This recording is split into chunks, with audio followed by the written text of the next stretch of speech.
Hello, hello, hello. What's up tonight, everyone? Welcome, welcome, welcome.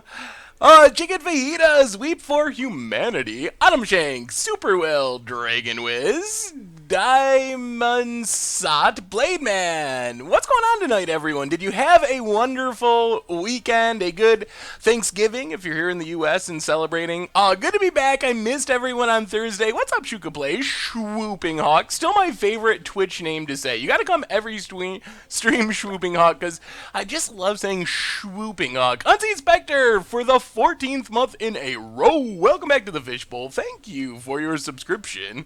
Big scoops here for our new subscriber. What's up, that amazing guy? Ellicott Matthew Lips, Henrik, Sammy. What's going on this evening, everyone? Oh, thank you, Timothy. It's good to be back to the stream. I'm super excited to test out this deck. I don't know if it's going to be good, but hopefully we at least make people miserable. We might lose a lot, but hopefully we blow up a lot of lands along the way on turn 2 and just absolutely annoy our opponents. This is the one stream where we want to play Tron. Mimis13, welcome to the Fishbowl. Thank you for your subscription. Big scoops here for our new subscriber. Yeah, so I mean, I think that's where I'm at. I want to play Tron. I hope we run into Tron like 4 times during our league because I feel like that's our matchup. This is a I don't want to lose to Tron deck. So we'll see. Hopefully we actually run into Tron, which is weird because normally I want to avoid Tron because I never beat Tron. But I think this is the deck that can do it. 595024113 for the 14th month in a row. Welcome back to the Fishbowl. Thank you for your subscription. Big scoops here for our new subscriber. Yes, so let's do our reminders, start talking about this deck, and then hopefully, maybe we'll even have time, excuse me, for some Momir this evening if we get through our deck. What do I like more? Oh man, Thraben Inspector or Satyr Wayfinder? That is a really hard question. Softhackle, welcome to the Fishbowl. Thank you for your subscription. 9 months in a row. Big scoops here for our resubscriber. So, yeah. I think I'm going to have to go with Satyr Wayfinder. I really like Thraben Inspector too, but Satyr Wayfinder might be my all-time favorite common creature. Yeah. I think that's a safe way to say it. I'm sure there's probably a common spell that I like more, but as far as creatures, it's so much fun. Zuberas was super sweet, and our Against the Odds deck for this week actually turned out being a lot more interesting than I thought it was going to be. Sevy Lunev, welcome to the Fishbowl. Sergey Lunev, thank you for your subscription. Big scoops here for our new subscriber. And Jaguar, welcome you back for the 3rd month in a row. Let's destroy all the lands indeed. Thank you so much for the resub. Big scoops here for our resubscriber. I think that there's a game in this week's Against the Odds, which is 5-color gods, that is one of the craziest games of Magic that I've played in a few months. Just one of the most ridiculous. I can't wait till it goes up, because there's one game in specific that is just like, oh my god, how did that actually happen? Calgary, welcome to the Fishbowl for the 6 months in a row. Big scoops here for our new subscriber. Yeah, MTG posts. I will pull it up. Mono Red Hasty Boys. Ooh, I like the idea. And it has Blood Moon. You can't go wrong with Blood Moon. Swift Spear, man, I guess there's a couple of spells in the deck. That looks pretty sweet. I like the idea. And Blood Moon is a good way to jank out some wins. Anyway, let's do some reminders. Talk about this deck, get into the stream, then I can look at your decks, we can talk about whatever you want. We'll have hopefully some fun with this deck. So first off, MTG Goldfish, Replay YouTube. What's up, Dragon Rith? Where you can find all the old streams, including this stream in the future. It'll be going up tomorrow, so make sure to check that out if you miss anything or just want to catch up on old streams. Of course, the normal YouTube channel features lots of stuff. We had a Budget Magic Green-Black Whip Leap or Leap Whip for Modern that came out last night. Against the Odds comes out tomorrow night. Jay Threader, welcome to the Fishbowl. Thank you for your subscription. Big scoops here for our new subscriber. So the Against the Odds, just to give you a warning, the poll was for Modern, and it was 5-color gods that won. And I tried really hard to make 5-color gods win in Modern, and I could not make a deck that was even like halfway functional or fun. So we ended up playing 5-color gods in Standard, so fair warning, but some really sweet stuff happened, so you're probably not going to want to miss that one. Merch page, of course, if you're looking for ways to stock up for the holidays with some gifts, or just pick up some new playmats and t-shirts and tokens, make sure to check that out. There's a new t-shirt in the works I'm really excited for. This is one that I came up with. Usually Richard is the mastermind behind the t-shirts, but an upcoming t-shirt is full on Seth mode, so I'm excited for that one. And of course, donations down below. $2 or more gets your message read on stream. Cold Shoulder for the 13th month in a row says, anniversary time, thanks for being a positive voice into the community. Well, thank you so much, Cold Shoulder. Definitely appreciate the resub. And yeah, I try. I mean, I think I'm a pretty positive person in general, so hopefully that spills over to the content and whatnot. Anyway, let's talk about this deck. So this is Land Destruction Reanimator. It's actually an old instant deck from a couple of weeks ago that we never played. I don't remember why. Something happened that we never played it. I think the holiday gift guide needs to be updated, actually. So that's probably why it's a little bit behind. So the idea of this deck is really simple. What we are trying to do is get a Woodfall Primus or a Ashen Rider in our graveyard. That is step number 1. To get these cards in our graveyard, we have a bunch of 2-mana plays. Collective Brutality lets us discard them. Chart a Course lets us discard them and draw some cards. We can even Thoughtseize ourselves if we need to in a pinch. Ideally, we won't have to do that, but we can. We have Liliana's if we go on a little bit slower plan to get them in the graveyard. Once we get one of these cards in the graveyard, we have one of the lesser used reanimation spells for Modern, Footsteps of the Goryo. So normally, Footsteps doesn't see play because it has a drawback. You return a card from your graveyard, it doesn't get haste or anything, so you can't attack with it, and then you gotta sacrifice it at the next end step. So you just get back this creature, but it doesn't do anything. The trick is, with Woodfall Primus or Ashen Rider, we actually get to destroy 2 different lands, primarily. We can't hit other non-creature permanents. Ashen Rider hits anything. But so we get back one of those creatures with Footsteps, exile something with Ashen Rider. When we sacrifice it at the end of our turn, we get to exile something else. Woodfall Primus actually gets to blow up another land and comes back and stays on the battlefield as a 5/5. So that is the goal of the deck, is to get one of those creatures in the graveyard, Footsteps it back, blow up a bunch of stuff. Stoneforge Mysticism for the 14th month in a row. Just echo what's been said. Thanks for being a positive content creator. Keep up the great work. Well, thank you so much, Stoneforge Mysticism, and welcome back to the Fishbowl. Big Scoops here for our 14-month resub. As a backup plan, we have Unburial Rites, which just reanimates things twice. We can gifts it into the graveyard along with a reanimation target. Otherwise, we have one Elish Nor's Mr. Sandbar. Welcome to the Fishbowl. Thank you for your subscription. Big Scoops here for our new subscriber. One Elish Norn is kind of just a Wrath reanimation target. Even if it dies from Footsteps, we still get to hopefully sweep away a bunch of like affinity stuff, tokens, smaller things. Boogie Manzer, welcome to the Fishbowl. Thank you for your subscription. Big Scoops here for our new subscriber. And finally, rounding out the deck, Path to Exile, and Fatal Push for removal. Serum Visions to kind of just cycle through our deck, find what we need. So that's the main plan of the deck. We also got a couple of creature lands as a backup win condition. The other sweet thing about this deck is the sideboard. So we can actually kind of transform into a entirely different deck. So what's going to happen is our opponent is going to bring in Graveyard Hate. And almost every deck in Modern has Graveyard Hate. So they bring in Graveyard Hate, and instead of trying to fight through Graveyard Hate and still go with our Woodfall Primuses and Ashen Riders, we can actually take out most of our reanimation stuff, bring in 3 Geist of St. Traff, 2 Gideon of the Trials, a Gideon Jura, some more control type stuff, Detention Sphere, Supreme Verdict, Settle the Wreckage, some more discard, and basically be like a weird Esper Gideon style deck that doesn't really rely on the graveyard at all. That's why the Jono Castle's in the deck, is it's a way to protect our Geist of St. Traff. So if our opponent goes on this bring in all their graveyard hate, we counter that by bringing in this crazy, aggressive, kind of like tempo control sideboard plan and just go to town that way. So that's what we're working with tonight, Land Destruction Reanimator. I'm definitely excited for it. We will see how it actually goes. As far as Elish Norn, we're okay with Elish Norn sticking around. if it has to just be a temporary wrath with footsteps, that's fine. But I think it's better than Massacre Worm because eventually we will unburial rights it. Autumn Shank, welcome to the Fishbowl. Thank you for your subscription. Big scoops cheer for our new subscriber. The other sweet thing, someone asked about the win condition. Basically, what's going to happen is we're going to reanimate our stuff temporarily to blow up our opponent's lands. Eventually, we will get it back with unburial rights, blow up another land, and still have the threat left behind. So that's kind of the plan for actually finishing the game. Anyway, let's see if we can feed the kids. Lakin Kamano, welcome to the Fishbowl. Thank you for your subscription. Big scoops cheer for our new subscriber. Scoops cheer not working. There we go. There's a scoops cheer. Gifts Ungiven deck. Ooh. Isn't a combo with unburial rights. That is a twist. I only see gifts with unburial rights or in Storm these days. That's pretty much the only place I see gifts anymore. No one really plays just value gifts.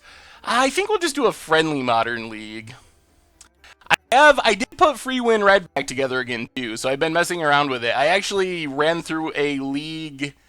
I ran through a league with it earlier. I ended up finishing 3-2, which was a little disappointed. Lost to Scape Shift once because I punted. I haven't played the deck in a while. I needed to play a Chalice of the Void on 0 to stop Summoner's Pact, and I didn't play it, and I left it in my hand and got punished. But so expect more Free Win Red at some point in the not too distant future. I want to tune it up a little bit more because I haven't played it in a while. Kind of see if I can get it right for the current meta. Storm is my biggest concern. That seems like the only really bad tier 1 matchup. Timothy, for the 8th month in a row. Yeah, not enough Blood Moons, but we are going to be messing with lands. So thank you so much for your subscription. Welcome back to the Fishbowl. Big scoops here for our new subscriber. Why are we not we're not here to make friends, let's get competitive. Yes. I want to win some treasure chests. And I'm not 100% sure how competitive this deck is, honestly. I don't know. It feels like it has good and bad matchups, so let's just hope we run into Tron. I have a sweet idea for a Brewer's Minute. After seeing the Zubera deck, I thought Spell on a Stick Brewer's Minute, focusing on creatures like Secure Tribe Elder and Muldrifter. Ooh, I actually like that idea. Like, yeah, kind of comparing the spells to the creature comparisons. I can't do the noise anymore. I'm falling apart. I used to be so good at it. The stream mode noise. It's ruined forever now that I think about it. Our opponent is apparently streaming as well, so that's cool. The Rodaz for the 14th month in a row. Welcome back to the Fishbowl. Thank you for your subscription. Big scoops here for our new subscriber. Let's just Polluted Delta. I think we're just going to Swamp and Thoughtseize here. Seems safest. What's up, Bot Punchels? How goes it tonight? J Mobman for the 2nd month in a row. Welcome back to the Fishbowl. Thank you for your subscription. Big scoops here for our new subscriber. Oh boy, it's elves. Well, come on, Elishnorn. Elishnorn would make us happy. Elvish Mystic, Heritage Druid, Nettle Sentinel, Sylvan Messenger. So I think we take Elvish Mystic and then kill Heritage... Or take Heritage Druid, kill Elvish Mystic. I think that makes the most sense. Take Heritage Druid, pass the turn. Since you're in a band anyway, did you... Oh, in band, anyway. You ever think of Tidechaper Mystic with Life and Limb plus Elishnorn to kill lands? That might be going a little bit too deep, I think. I think Obsidat could definitely fit in this deck. I actually wonder if we should have all land destruction targets for Reanimator. I kind of feel like maybe we'd be better off not doing that and actually having some, like, Obsidats, maybe a Grizzlebrand, something like that. Unburial Rights doesn't do anything. We'll keep Serum Visions, though. Serum Visions is fine. We found a Footstep, so now we got to get Creature in the Graveyard. That is the next step. There is a non-budget version of the Leap Whip deck in the article on the site. Your resub didn't show up. Bob Punchels, welcome you back to the Fishbowl. Thank you for your subscription. Big scoops here for our new subscribers. I pulled the triggers on Lily at them for $75.50. Feel like Craterhoof was awkward in the budget deck. Yeah, Traverse seems like a really good addition. I don't know. Maybe Craterhoof is a little bit a little bit awkward, but it's only a one of, so... Ooh. Okay. Okay, okay. Collective Brutality's next turn. So Ashen Rider bottom. We're actually getting there. So keep Brutality on top. Play Tarpit. So next turn we can kill something, discard Woodfall Primus. And then the following turn, Woodfall Primus, double land destruction. We're actually... we might be doing it. We might be doing it. Opponent... Leap Whip did not make sense as a deck. What did not make sense about it? I thought the deck was really fun. Ryusi. Did I say it right this time? Ryusei? Yeah, the 13... Oh, lead the Stampede. That's a... how many did they get? Mystic, Nettle Sentinel, Mystic... Ugh. Is just blowing up lands going to be good enough is the question. That's a lot of creatures in hand. There it is, Bot Punchos. We made it. Twitch is a little bit laggy, but we got there. Welcome you again to the Fishbowl. Big Scoops here again for our resubscriber.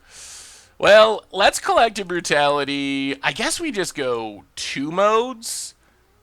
Actually, maybe we should go 3 modes and discard a land. Yeah, let's go 3 modes. Duress our opponent, kill Nettle Sentinel, discard Woodfall Primus, discard Plains. The deck is sweet. We'll see if it actually works, but we're going to start blowing up lands pretty quick. The Leap deck was sweet and got me thinking about getting into Modern, into a deck that was upgradable with a budget. Oh, I don't know about 5-0 with this deck. I mean, it would be sweet, but... Wow, that hand. Our opponent's hand is so good. Oh, boy. So many creatures. 2 Sylvan Messengers, too. That's just so much value. We really need our opponent to whiff on lands here.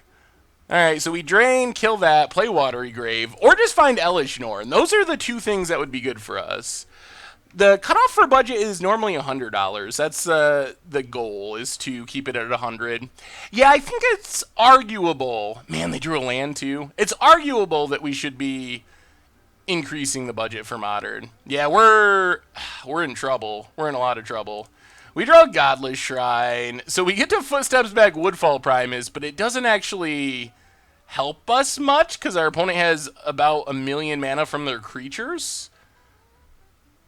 I enjoy most of the decks you put out, but I felt like that one should have just been a whip deck. I just love Evolutionary Leap, though. Archwill, for the 7th month in a row. Welcome back to the Fishbowl. Thank you for your subscription.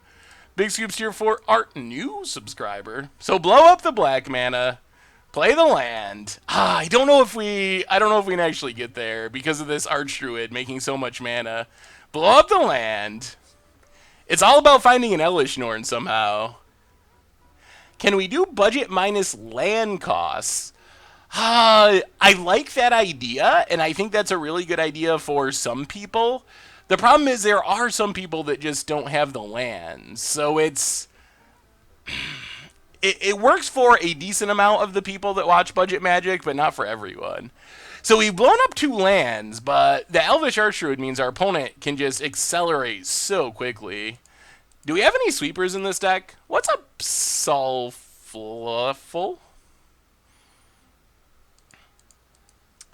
Oh my goodness, and a Heritage Druid. Oh man. Our opponent, that wasn't in their hand, right? That was their draw? Or did they have that in hand? Well, thank you, Moosey Juicy. Moose Juicy. Moosey Juicy. Yeah, we're gonna lose to these elves. I like the Leap Whip deck because it's a budget deck that gets better as you upgrade it. Can be upgraded incrementally. Yeah, I also really like about that deck the fact that there's a lot of customization opportunities. Geez, this was after we just blew up 2 lands. After. Our opponent played 2, 3, 8, 7, 8, 9, 10, 11, 12, 14 mana worth of creatures. 14. And it's still going. It's not over yet. Yeah, this is not ideal.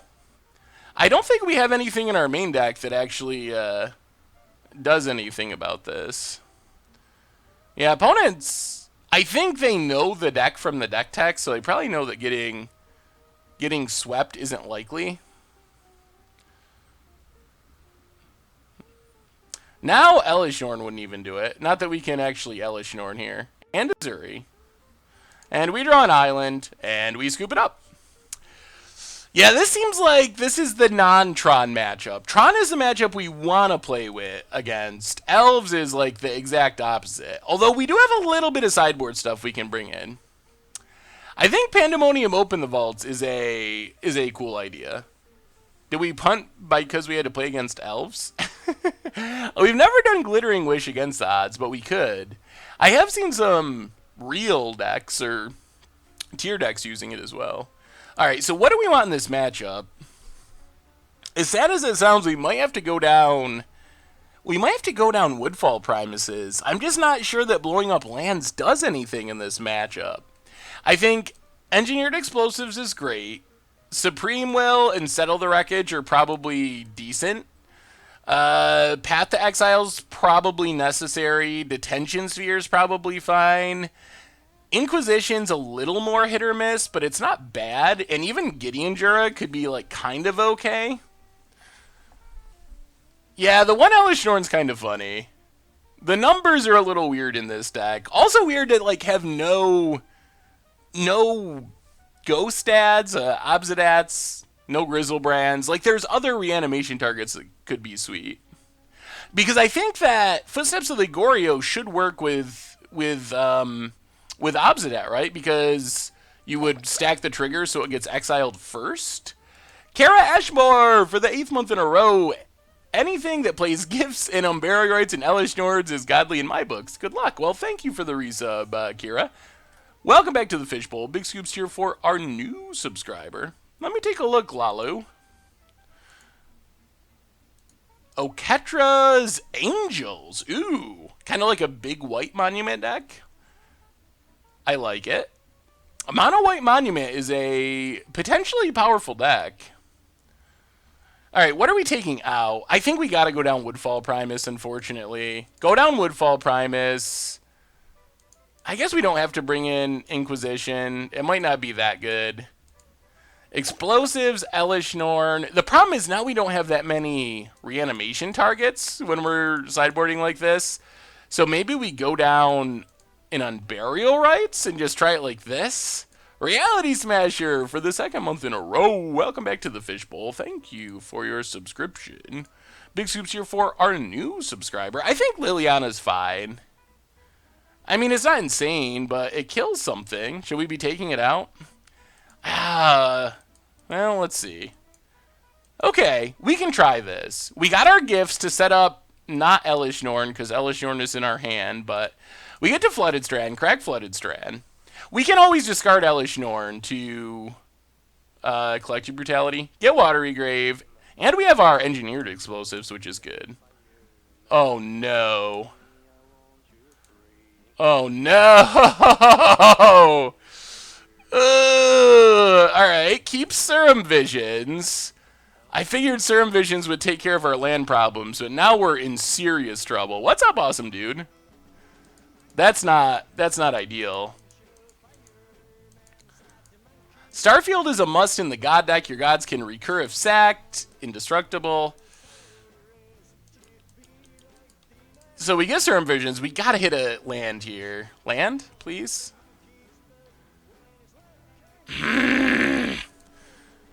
Alright, put on top, put on top. This is probably just too slow now, though, unfortunately. And we had to put some of our good reanimation to the bottom. This is a really good one-land hand with Serum Visions. It's just unfortunate that we didn't hit the lands. Nettle Sentinel for our opponent. Oh my... The Nightmare. Oh, if we hit a land, we would have been okay, but we did not. Now our opponent probably just wins. Dwayne's Elite, sure, makes more mana so they can tap it again. The Glorious Ascend deck looks sweet. Opponent, 4 mana floating, more Heritage Druids. You gotta be kidding. Well, Hallowed Fountain, untapped. 2-mode, this 3-mode Collective Brutality, I guess. Duress our opponent. Kill Azuri. Drain our opponent. Discard Ashen Rider and Elishnorn. This still might not... Oh! Alright, now it definitely... Now we're dead no matter what. Wow. Alright, another Azuri in hand. And so far, so horrible for land destruction Reanimator. Wow, that was absolutely brutal. Yikes. Okay. Well, Stitches, welcome to the Fishbowl. Thank you for your subscription. Big scoops here for our new subscriber. So off to a bit of a rough start. Ugh, unfortunate to run to elves, because elves is like... I don't even know. Tier 3? Tier 2.5? Definitely tier 2 at the highest. Should we have pitch rights to be a turn faster? And not played... Wait. I'm confused. I was thinking of trying a Seasons Past deck in Modern. Do you think it has potential? We played a Seasons Past Death Cloud deck that was fairly-ish reasonable, kind of. It wasn't, like, great, but it was competitive. The 5-0 dream is alive. Hopefully we do not play Elves again. Elves feels like just a miserable matchup for our deck no matter what. It's not going to be a good one. Disake, welcome to the Fishbowl. Thank you for your subscription. Big scoops here for our new subscriber. Deck is great against combo. Ooh, main deck surgical extractions. Yeah, that would be pretty good. Discard and surgicals and extirpates. Does seem like it would get the job done against combo. Alright, we're gonna try this again and trust that our deck does not betray us. This hand is so close to the nuts. We have so many of the things we want. If I had to pick a legacy deck to take to an open, what would it be? Oh, man. I don't know. I'm not super up on the current meta. Apparently something with Deathrite Shaman seems to be the way to go. Awesome, dude, for the 14th month in a row. Little late sharing the resub, but 14 months is a long time, so not much to complain about. Oh, it's going well tonight, awesome dude. How are you doing? Thoughts on the recent drama in the MTG community? Good luck. Sorry for the paragraph. Well, thank you so much for the resub, awesome dude. It's a land! It's a land. Life is good. It's a land. So crack our Flooded Strand. Grab a Watery Grave. And Serum Visions. Oh, it's Footsteps. And a land! Oh my goodness, we're doing it. Oh, we are doing it so good. Our opponent has no chance. Don't play an elf. If our opponent plays an elf, I'm going to cry. Put on top, put on top. Oh boy. Oh boy, this is what we want to see. Dixie, for the 8th month in a row, welcome back to the Fishbowl. Thank you for your subscription. Big scoops here for our new subscriber. Why don't I do more against odds in Legacy? We have done some. The problem is it's really hard to do janky stuff in Legacy for 2 reasons. One is everyone's prepared with Force of Will, so it's really hard to make your janky combos go off. The other... Oh, it's humans. Interesting. Freebooter. Okay, that's fine. I think we're still good. If you ever want to see the deck list, you can always just do !deck or list, and it'll come up. So, thoughts on the recent drama in the community? Well, first off, our goal here, and my goal in general, is just to have fun playing Magic, so I'm not going to go into any big conversation about it, but people should be nice to each other. I think that's the TLDR. Be nice to other people. And that would make a lot of the... If people were just nice to each other, we wouldn't have to deal with a lot of these problems, so...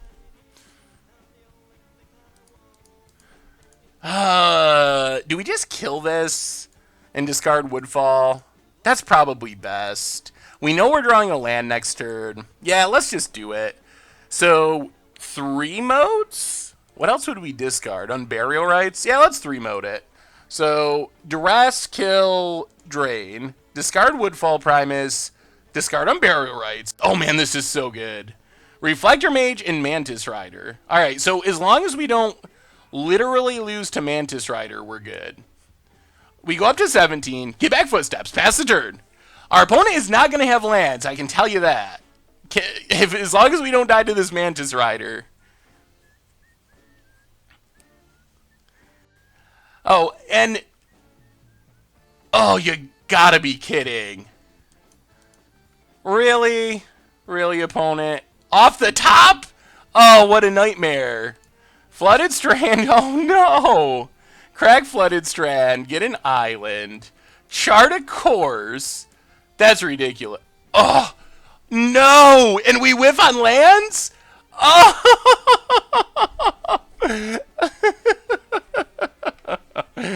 Oh. They didn't have that in hand, right? It was Reflector Mage, Mantis Rider, Arid Mesa. They did not have that in hand. So that's a good top deck, I will say.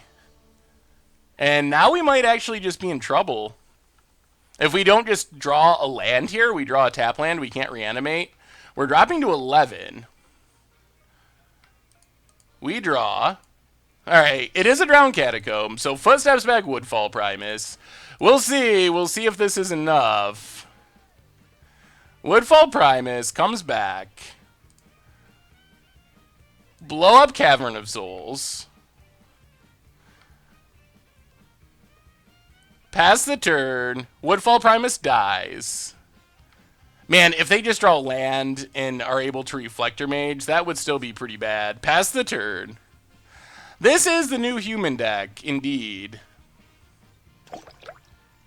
Oh, the other problem for Legacy is you gotta play those cards too. Inemiso, MTGO, welcome to the Fishbowl. Thank you for your subscription. Hey, what's up, Annihilator? Big Soups here for our new subscriber. The other problem with Legacy against the odds is you basically just have to play. You have to play Force of Wills and all these cards that don't necessarily feel against the oddsy. Like, you got to build off that foundation of, like, Force of Will, Brainstorm, Ponder. So you can put in, like, an interesting win condition, but I'm not sure how against the oddsy it feels. Never Stop to Stare. Welcome to the Fishbowl. Thank you for your subscription. Big Scoops here for our new subscriber.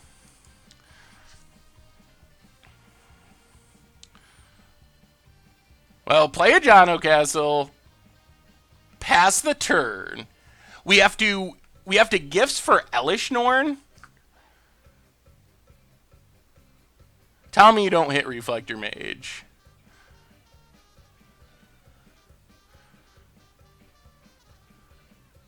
Opponent. Yeah, there's Reflector Mage. Alright. So we're dropping to 2. Which means Elishnorn is not a guaranteed win. Oh, man. Wow. That Thalia literally lost us the game. That one top deck.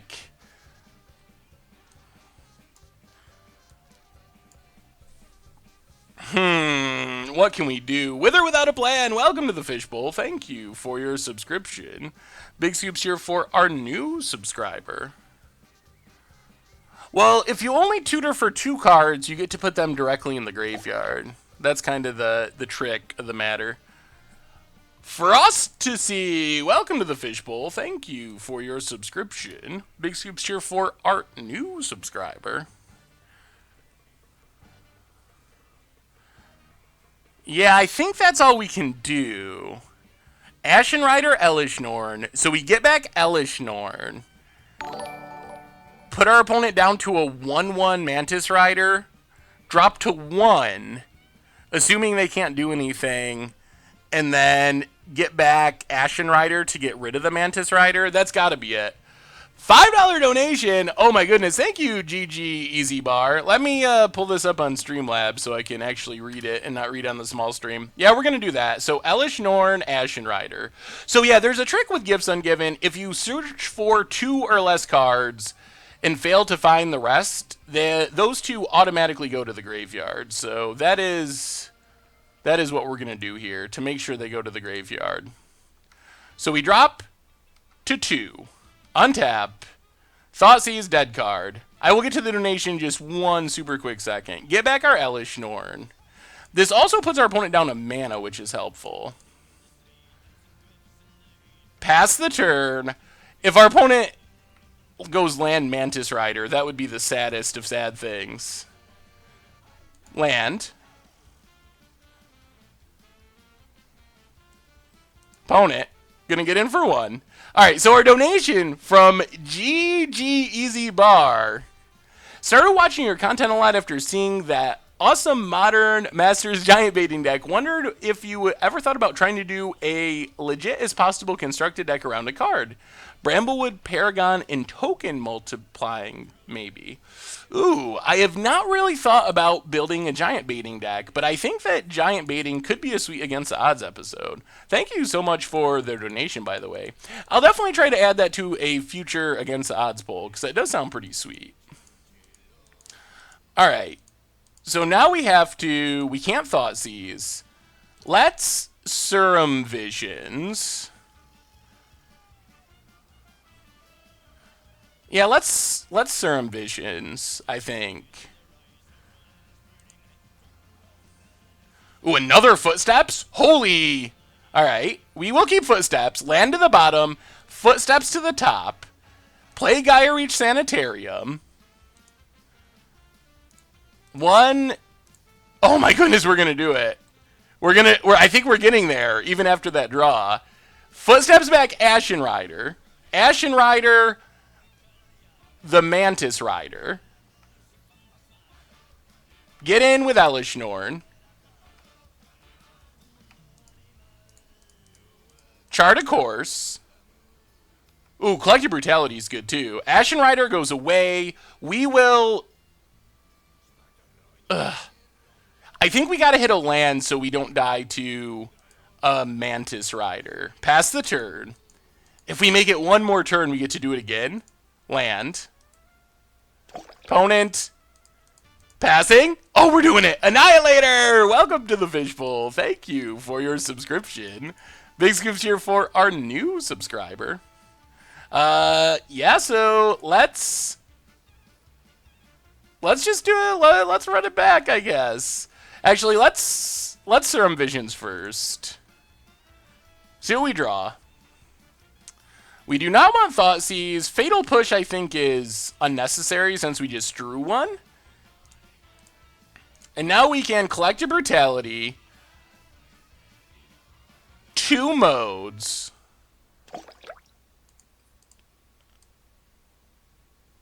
Kill this. Drain our opponent. Discard. Actually, we should definitely 3 mode here. Saturra, welcome to the Fishbowl. Thank you for your subscription. Big scoops here for our new subscriber. I looked at the Deathcloud Season Pass list. I'm going to look at a more mid-range build based on standard lists of Season Pass with things like Fatal Push existing now. Yeah, it seems like a really cool idea. I think Seasons Past is definitely a powerful card, so I think there's a chance that it could work. Yeah, we might as well discard Woodfall and Thoughtseize, since we're not casting either of them. Discard, kill Reflector Mage. Hey, what's up, Lichimichanga? It's a Thalia that can't be cast. Oh, opponent, poor opponent. I think we will get back Woodfall Primus here. Since it still kills the lands, and it's going to stay on the battlefield, so we win next turn. Blow up Hallowed Fountain. Yes, we got a new donation. Thank you so much for the donation from Seth Daddy 69, $6.90 with the triple heart. Well, thank you, Seth Daddy. I definitely appreciate it. Blow up the Temple Garden. So close to the flawless victory. Oh, we could do it. Oh, we can't do it because they can crack the fetch land.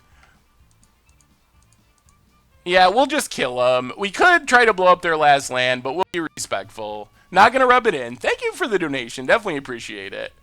Whew! That's what we were trying to do. That's what we were trying to do. Oh no! Moto crash. Oops. Moto, what are you doing? We just won.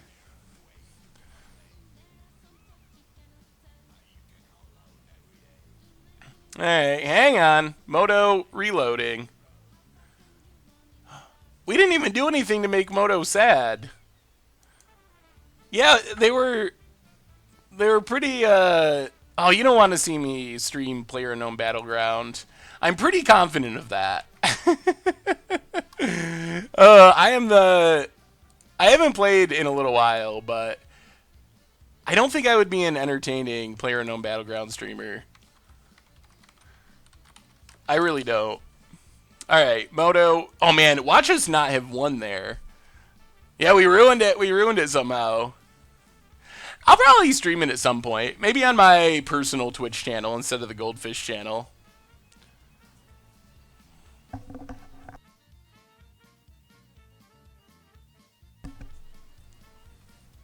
Hey, we did get the win, and we're sideboarding. Kind of.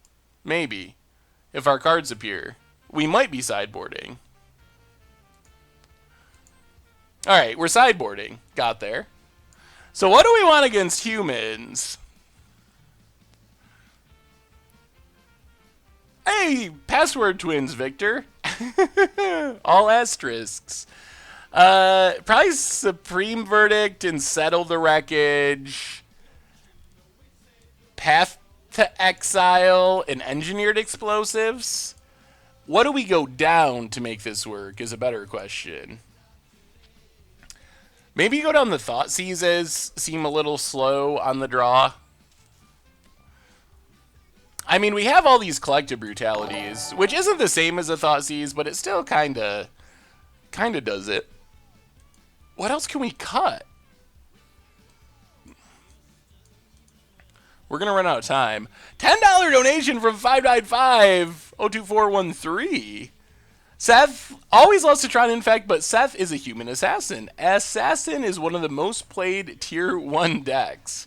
I guess that's true. Thank you, 595. Definitely appreciate it. Thank you so much for the donation. What are we... Lily? I guess we can go down a couple lilies. Sure, we'll try it like that. Let's try it like that. Is this human deck looking more like a mainstay of Modern, or is it more a favor of the month deck? I think it's actually... I think it's a legit deck. Is it... Someone asked on the podcast if it was... I think we're in stream mode. It just doesn't look like stream mode when you're in the collection screen, but... Yeah, we'll keep this. Working towards this, Elish Norn.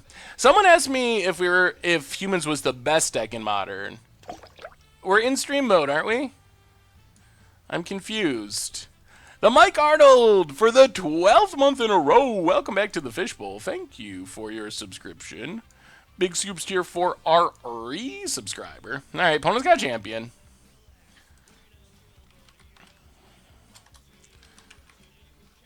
Most underrated tribe. Gotta be Zubera, right? After our Against the Odds experience.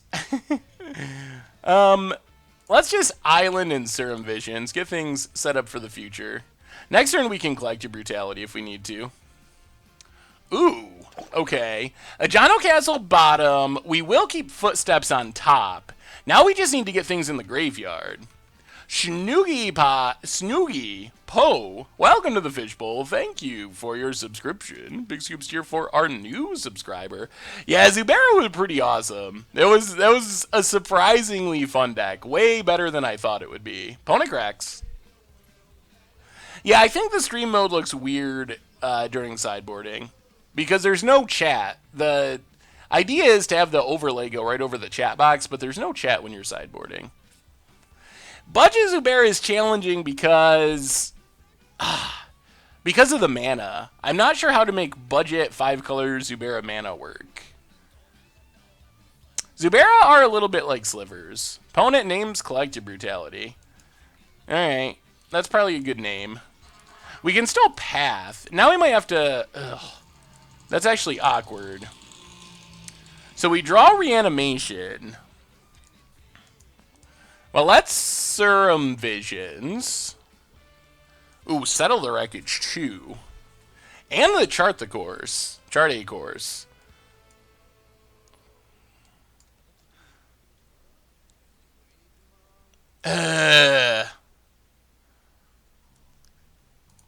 Well, bottom and top.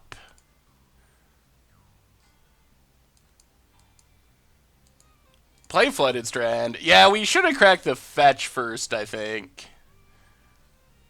But I think we're fine, because we can just Path Meddling Mage.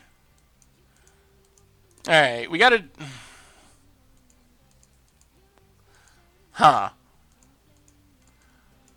Do we have to path this now? Is that where we're at?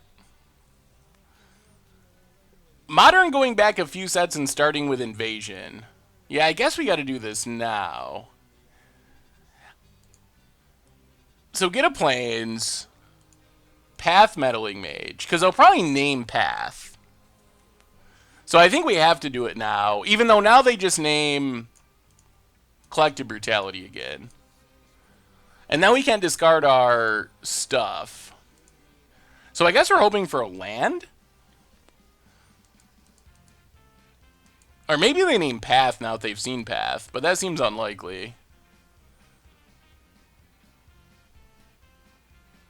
So I think Modern is set in stone now. I think back when Modern started, it could have been cool to have the card pool be a little bit older, but at this point, I think it just is what it is. What's up, the Broken Arms? Or 3 Broken Arms?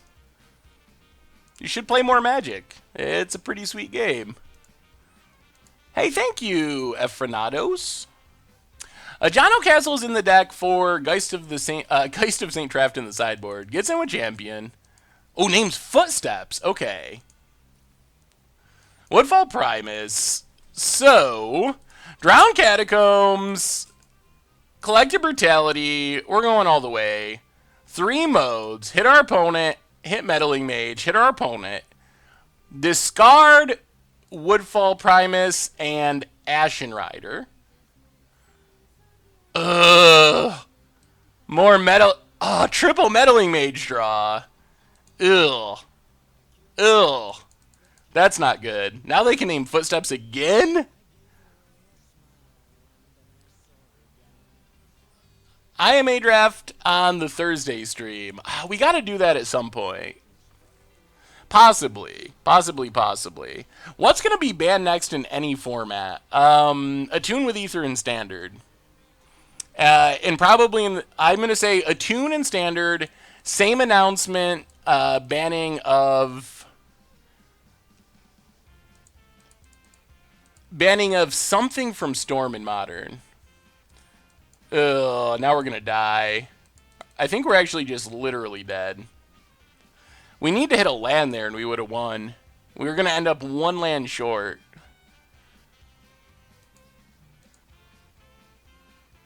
Six, 7, 8, 9, 10, 11. Yeah, we're dead. Ugh. Pushing for the name Seth? Oh, that's awesome. I think it's a good name. It's served me well. Oh, that was a frustrating one. We needed 1 more land. Also, that was a lot of Meddling Mages. Like an absurd amount of Meddling Mages. I don't think anything gets banned until after the Modern Pro Tour. That's my guess. After Rivals of Ixalan, after the Modern Pro Tour. And it's possible things change. That's what I'm rooting for.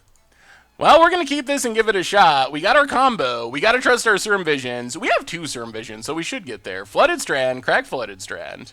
Grab a Watery Grave. Untapped. Serum Visions for lands. Well, Unburial Rites to the bottom. Drowned Catacombs definitely to the top. Pass the turn. This hand could work. It's possible. We might get to play some Momir tonight. Opponent plays Windswept Heath and passes. So let's Serum Visions. I think we bottom both. Bottom and bottom. Play Flooded Strand. Pass the turn. If our opponent plays Meddling Mage and names Collective Brutality, that would be sad. No, I'm not having a kid. Someone in the stream is having a kid, and considering Seth is a possible name. Thanksgiving was nice. I mean, kind of typical Thanksgiving stuff. Seeing family, eating turkey. It was good.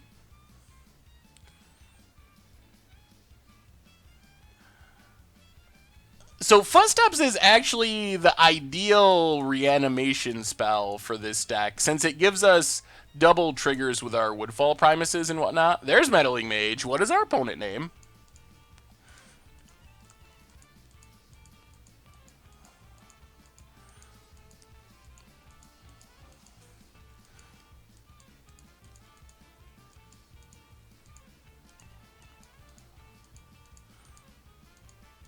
Not Brutality. Please, not Brutality.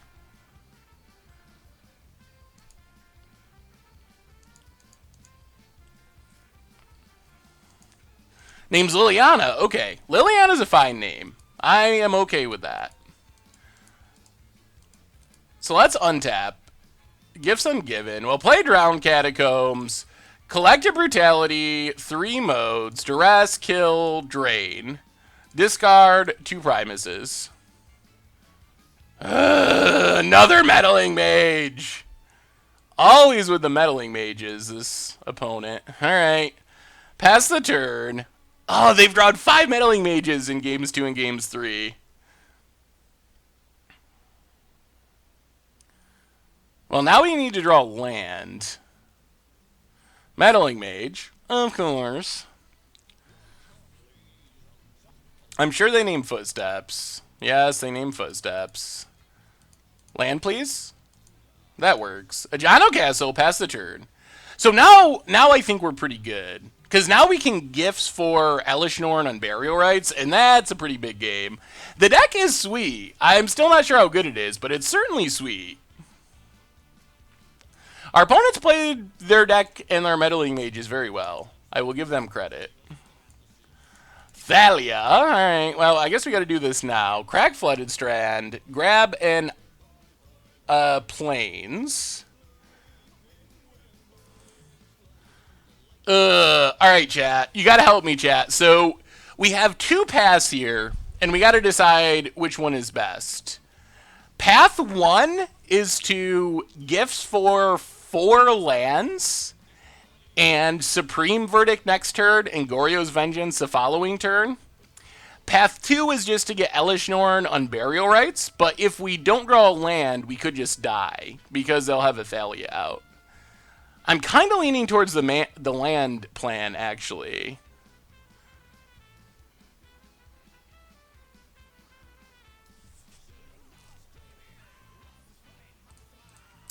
Three lands on Burial Rites. That makes a lot of sense to me.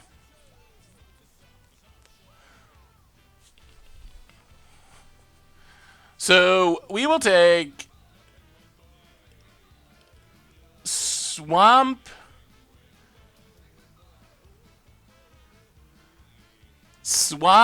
Polluted Delta, Island, and Unburial Rites. That works. So this guarantees that we get a Wrath and we have Unburial Rites. Mage is on our Footsteps of the Goryo.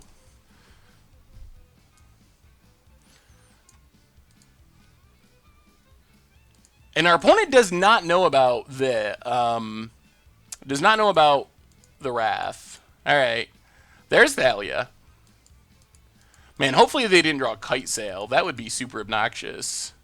I've been out of Magic for a while. Can you explain what I have missed since Revolt?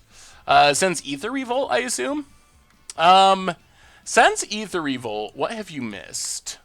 Energy being very good. Amonkhet being awesome, but not as powerful as Kaladesh block. And then Ixalan being super flavorful with dinosaurs and pirates and whatnot, but also not being able to keep pace too well with Kaladesh and Ixalan. Kaladesh and Ether Revolt. Yeah, let's just blow this up. Pass the turn. And now we're set up to start having some fun with our Woodfall Primuses. Thalia's Lieutenant for our opponent. Yup. Alright, well, here comes a land destruction. Hopefully it is good enough. Follows it with Dark Confidant. Yep, pumps the Lieutenant. And a Windswept Heath. Alright, more lands for our opponent. Colonnade is actually reasonable here. So let's just 1, 2, 3. Footsteps of the Goryo, Woodfall Primus. Blow up a 5-color land. Play Colonnade. Pass the turn. Primus dies, comes back. Blow up a 5-color land. Pass the turn. Pass the turn. Man, if we ever find an Elish Norn,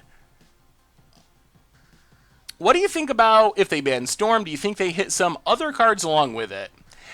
So Storm, I don't think it's that Storm is too powerful. I think it's that Wizards doesn't like Storm being a tier deck. So that would be my reasoning that I think they could ban it. As far as banning other cards along with it, I'm not really sure what else you would ban. There doesn't seem to be anything else that's... Wow! Wow! Wow! Meddling Mage. Ugh. Meddling Mage number 6. No, 6, yeah. 6 in the last 2 games. That is absolutely absurd. Opponent goes attacking. Well, come on deck. I guess we gotta kill this Thalia's Lieutenant. Wow! Come on, deck. Be good. That is the opposite of good. I can't believe they drew that. Yeah, but they still drew it. They only have 1 more in their deck. How do they keep drawing them? Eldrazi Temple could be banned, but I don't think it will. Opponent gets another Noble Hierarch. So we gotta draw like a Fatal Push or something to deal with Meddling Mage before we can go back to playing Magic. Right now we have Colonnade trying to hold down the fort. Oh, wow! Wow! Oh, Body Bags, welcome to the Fishbowl. Thank you for your subscription. Big Soups tier for our new subscriber. I'll get a land. Play a land. Dark Confidant. Champion of the Parish. Yeah, we're going to lose now. Meerkat, welcome to the Fishbowl. Keep it up. Keep it coming, Seth. Loving it all. Well, thank you so much. Welcome to the Fishbowl. Thank you for your subscription. Big Soups here for our new subscriber. I don't know if racing is actually a legit plan. Their deck can deal so much damage with Mantis Riders and stuff. I don't think we win the race.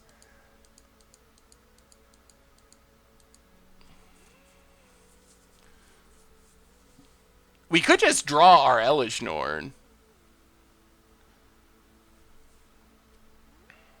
Opponent gets in for 4. Yup. Yeah, top deck Elish Norn would be great. There's the champion. More stuff? Oh, wow. Another champion. Because then we lose our Colonnade.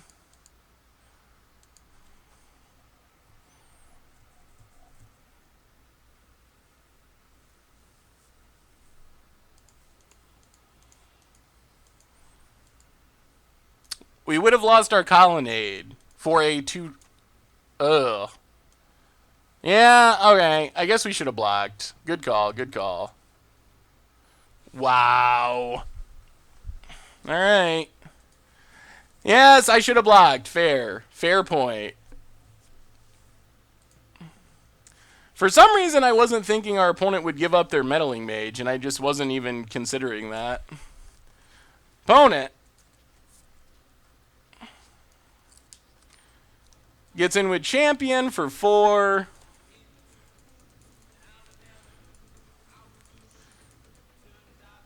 Down to 5.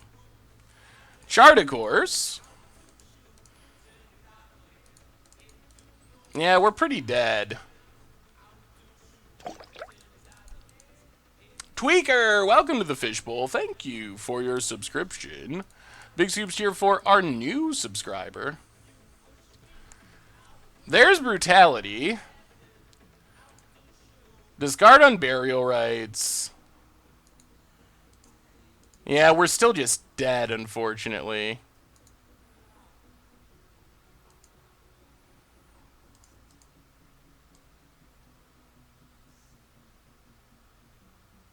Yeah, we're still just super dead.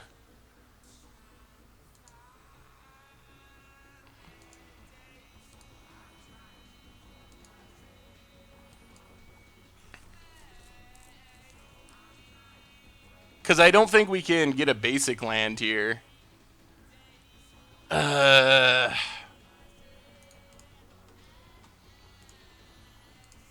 so we're just... I mean, we'll run it out, but we're dead. That is unfortunate.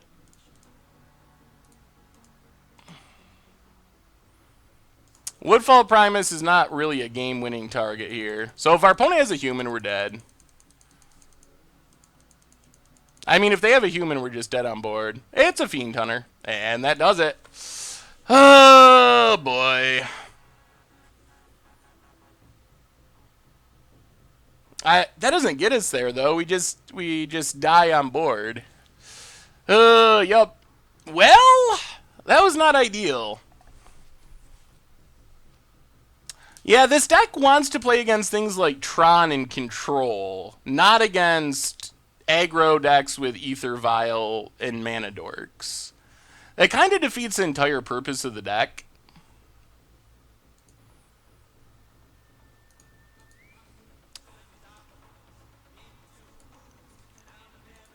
So, down to 0-2 with Land Destruction Reanimator. Game 1 was Elves, which there's just no way we will ever win that matchup. I don't think there's any way we could have, we should have brought in... I don't think there's any way we should have brought in Surgical Extraction. It's pretty... yes, we should have blocked the Meddling Mage, that is true. But that's a matchup that's pretty rough. Also, our opponent just drew an absurd amount of Meddling Mages. Like a way more Meddling Mages than a normal game of Magic would dictate. Alright, Land Destruction Reanimator. Let's see if we can run into a... Maybe the problem with this deck is... Maybe the problem with the deck is it's just not in a very good place for the metagame, honestly. That might be part of the problem.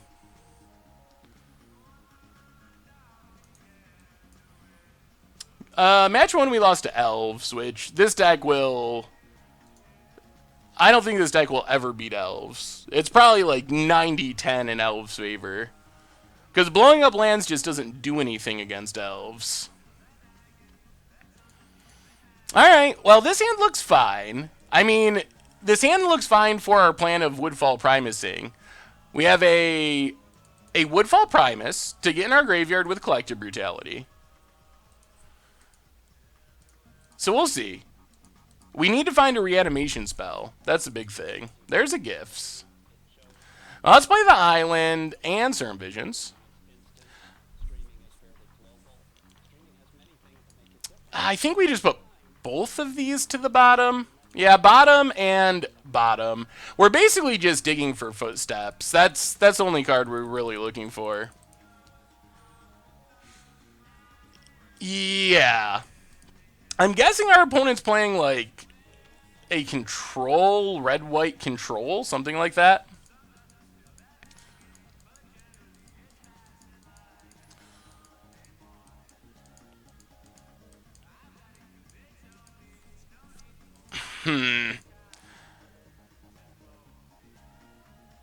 Basic Plains doesn't do a whole lot, but we'll play Flooded Strand, crack Flooded Strand. We can't get a basic Swamp.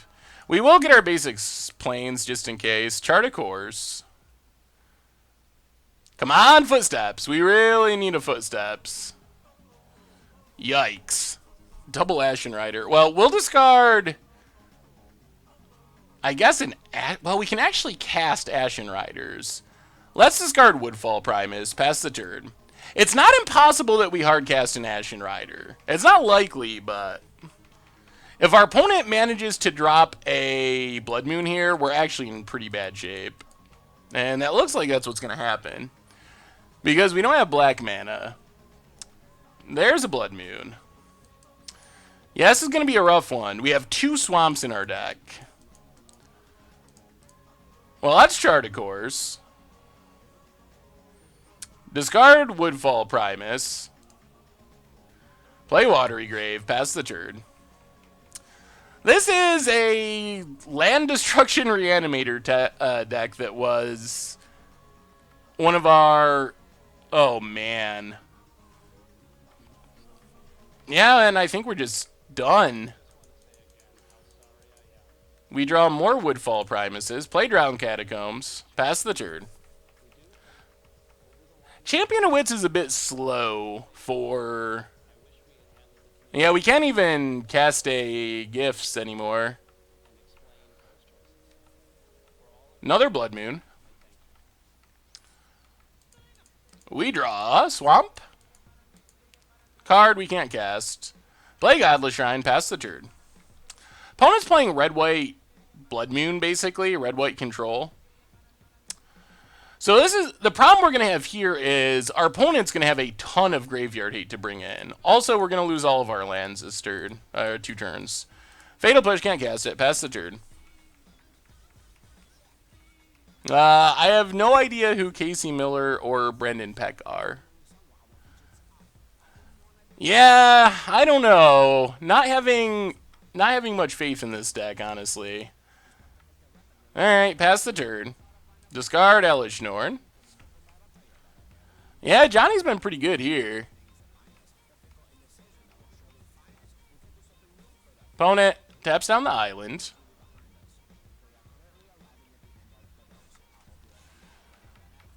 Well, pass the turn. Now they get to ultimate. I don't even know if it's worth continuing to play once they ultimate. We only have 1 basic island in our entire deck. So that means we can never cast blue spells.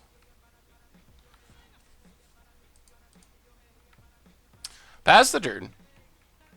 Yeah, this very well could be an 05 deck. It's kind of where I figured it would be. Well, I don't know about 05, but heading into it, I figured the deck would do some cool things, but we've definitely seen good examples of some of the flaws with the deck. Basically, if your opponent's playing very specific decks, it can be very good. I actually think this should be one of our good matchups. It didn't work out that way this game, but I think that this deck could be very good to unbeatable, but against maybe like 25% of the field. Like Tron, Control, those matchups are where this deck should just be excellent. The problem is we've played against the other side of the field where our deck just does literally nothing. I mean, in theory, we can draw a swamp and start footstepsing things and like exile a Johnny, exile creatures. So it's, in theory, we have 2 out of 36 cards that would kind of let us play Magic. I don't think it would actually... I don't know if it would win us the game, but not a swamp. Discard Fatal Push. Opponent. Have you considered a Gifts Ungiven Thopter Foundry deck? You either win with Sword of the Meek or Foundry, or you reanimate big dumb threats with Unburial Rights. That sounds pretty fun. Opponent. Alright, well, we will just not cast any spells that game. Yep, that Blood Moon. And it's not like we even could have done anything about it. The deck has 1 plains, 1 island, 2 swamps, and there was never a time where we could have done anything different about it. So that's what Blood Moon does. Very powerful card. What do you think about Wizards ending Ixalan's story with a pretty much random geotag race? Do you think it would be a bit anticlimactic or forgettable, like who won the race in Dragon's Maze? I don't know. I think we have a new donation. I don't know why it didn't pop up on screen. From 5950241 $5 when you want to blow up other people's lands, people blow up your lands. That is very true, 595. That is pretty much exactly what happened. Wanted to play some Monday Night Standard. My friend was tired of running Teamer, so I'd offered my Blue Black Control deck. It was my first time playing Teamer, took it to 4-0. Awesome. Yeah, Teamer is good. It is very good. Very, very good. So against this deck, I'm assuming they're going to like overload with Graveyard Hate. So I don't know if it's this might be the matchup where we morph into blue-white control and just forget about reanimating stuff. Bring in like discard, surgical, Gideon's, like bring in all that stuff. Liliana's not the worst, and then just get rid of like Woodfall Primuses. I don't know if this is correct or not. The problem is if we stick with this plan and they just play a Rest in Peace, our deck just pretty much just straight up loses. So maybe, I mean, I guess we can leave in some of the reanimation, like the Ashen Riders. What about this? How does this look? Defender Mill with Phoenix. That sounds like it could be a pretty fun against the odd style deck. Saltai Exile. Yeah, they're gonna have a ton of Graveyard Hate, I expect. Yeah, the Extraction deck is fun. I like the idea of it. I wish we were still doing Commander Clash. I made an Investigate Tribal Commander deck. Ooh. Well, I've still been doing a lot of Commander Clash. That's for sure.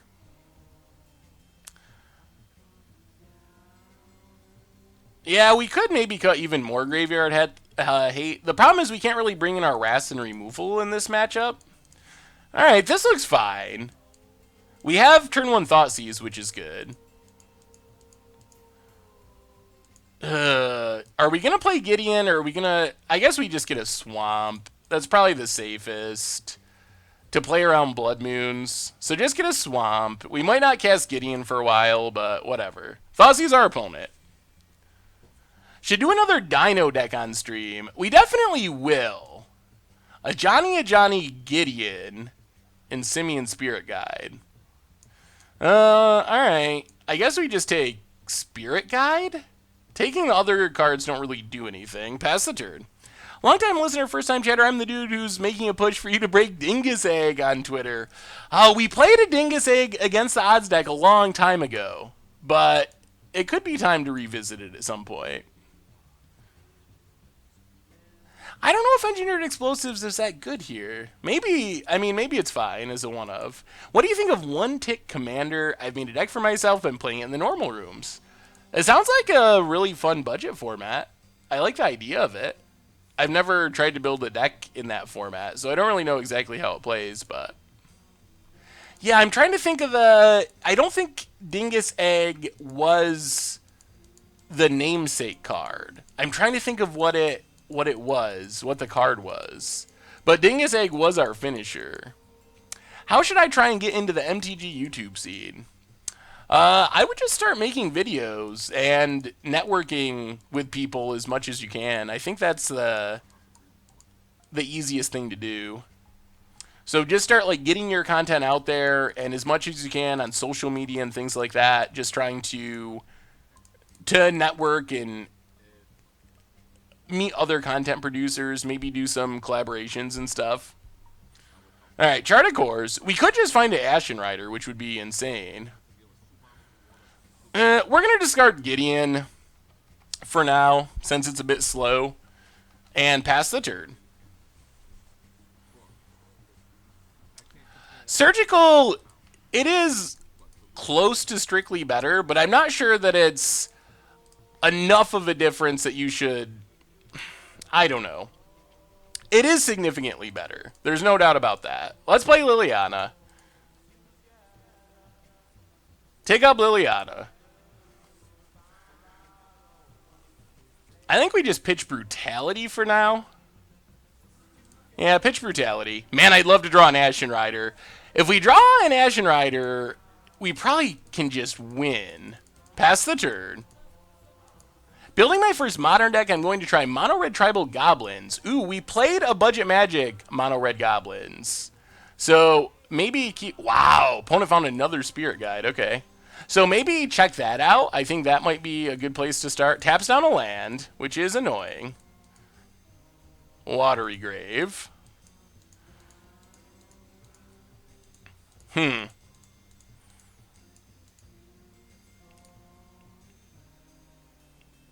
Well, tick up Liliana.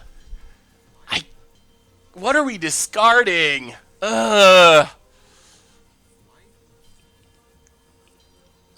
do we do this? You ever do a series like Ironroot Chef from the old Community Cup where you select a random card and you have to build a deck around it? I mean, we kind of do that for Against the Odds. It's kind of similar to Against the Odds.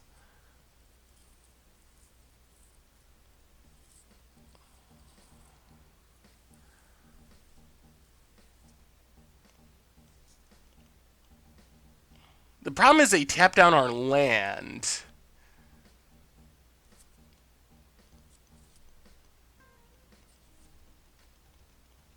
Yeah, let's pitch Watery Grave, I guess, and hope we draw lands or something.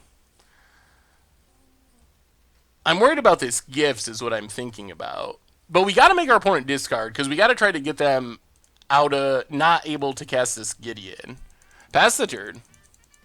Ratchet Bomb can work as anti-Blood Moon tech, especially if you're playing a colorless deck like Eldrazi. Colorless Eldrazi uses it. Takes up a Johnny. Plays a Scryland. Oh, man. This is going to be super close. This Ajani could just ultimate and blow up all of our lands.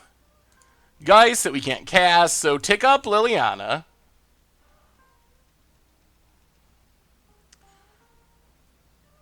Discard Geist.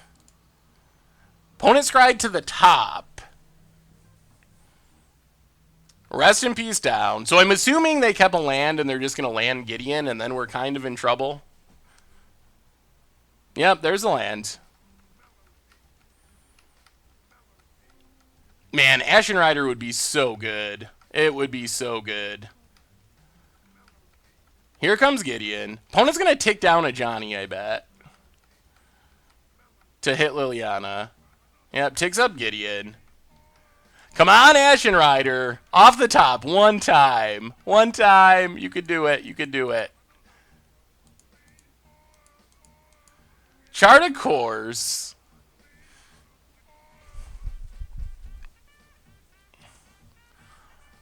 Alright. So we pass. We pass the turn. I think we're okay. Unless, if our opponent draws another Rest in Peace off the top. I think we got there. Blood Moon. Blood Moon, not relevant here. Oh man, we're going to double exile it. We're going to double exile. We're going to get it. We're going to get it. Opponent is going to be able to kill our Liliana, which is annoying. But we got there. We got there. Whew. Kyoken, for the 7th month in a row, welcome back to the Fishbowl. Thank you for your subscription. Big Scoops here for our new subscriber. Opponent kills Liliana. Yes. So our Planeswalker dies.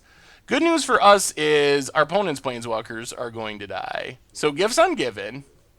We will take Ashen Rider and we don't have any creatures. Let's go Ashen Rider and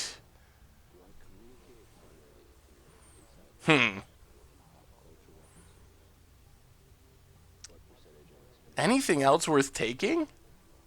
Yeah, we're going to be able to double exile here, which is sweet. I guess we can take Elish Norn as a finisher once we get to it. So, Ashen Rider, Elish Norn.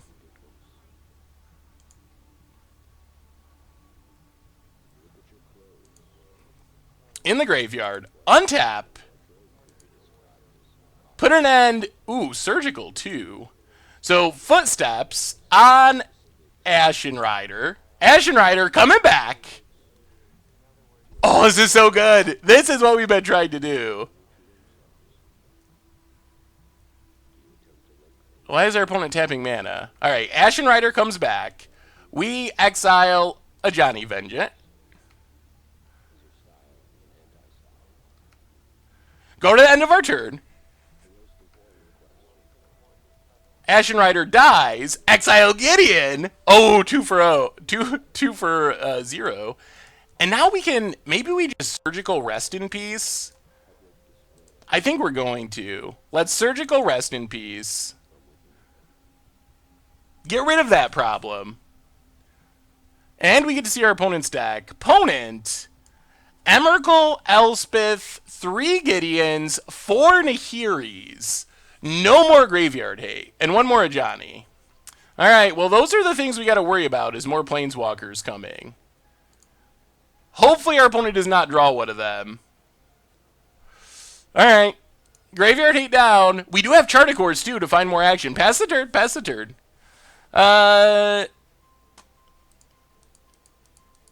Yeah, I guess that's true. Opponent finds a Gideon.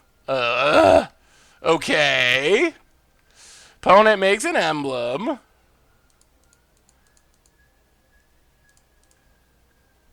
Well, that's Charticores. I guess we go Blue Mountain. Discard Serum Visions. Play Hallowed Fountain. Pass the turn. So now we get to kill another Planeswalker. I think we're getting there, maybe. What did our opponent find? Alright, fires up Gideon. Gonna hit us down to 10. Yes, we should have probably played it draw step. Fair enough. Monocle Man. I mean, it didn't hurt us because they drew a Gideon, so it didn't make a difference there, but you are correct. Opponent plays a land. Man, we could use our planes. Collective Brutality. Well, let's get back Ashen Rider. Actually, maybe we just get rid of the Blood Moon. That makes sense. So get back Ashen Rider. Exile Blood Moon. This way we can reanimate Elishnor next turn. Pass the turn. Yeah, I think we can just get rid of Blood Moon for now. And then let Ashen Rider kill, well, eventually kill Gideon. Opponent gets a Scry land. We can also get back Geist to Saint Traft. Scries to the top. Ugh. We draw another Unburial Rites.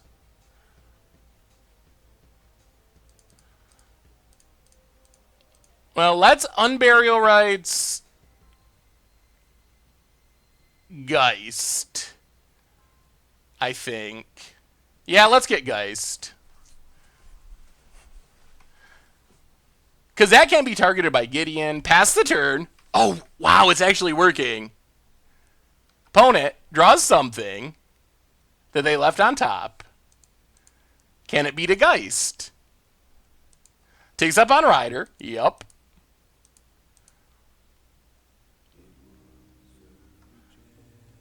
Really? Boil? Alright. Well, we got boiled. But we also get to kill the Gideon. Thank goodness. Attack Gideon, make an angel, attack a Gideon. Gideon down.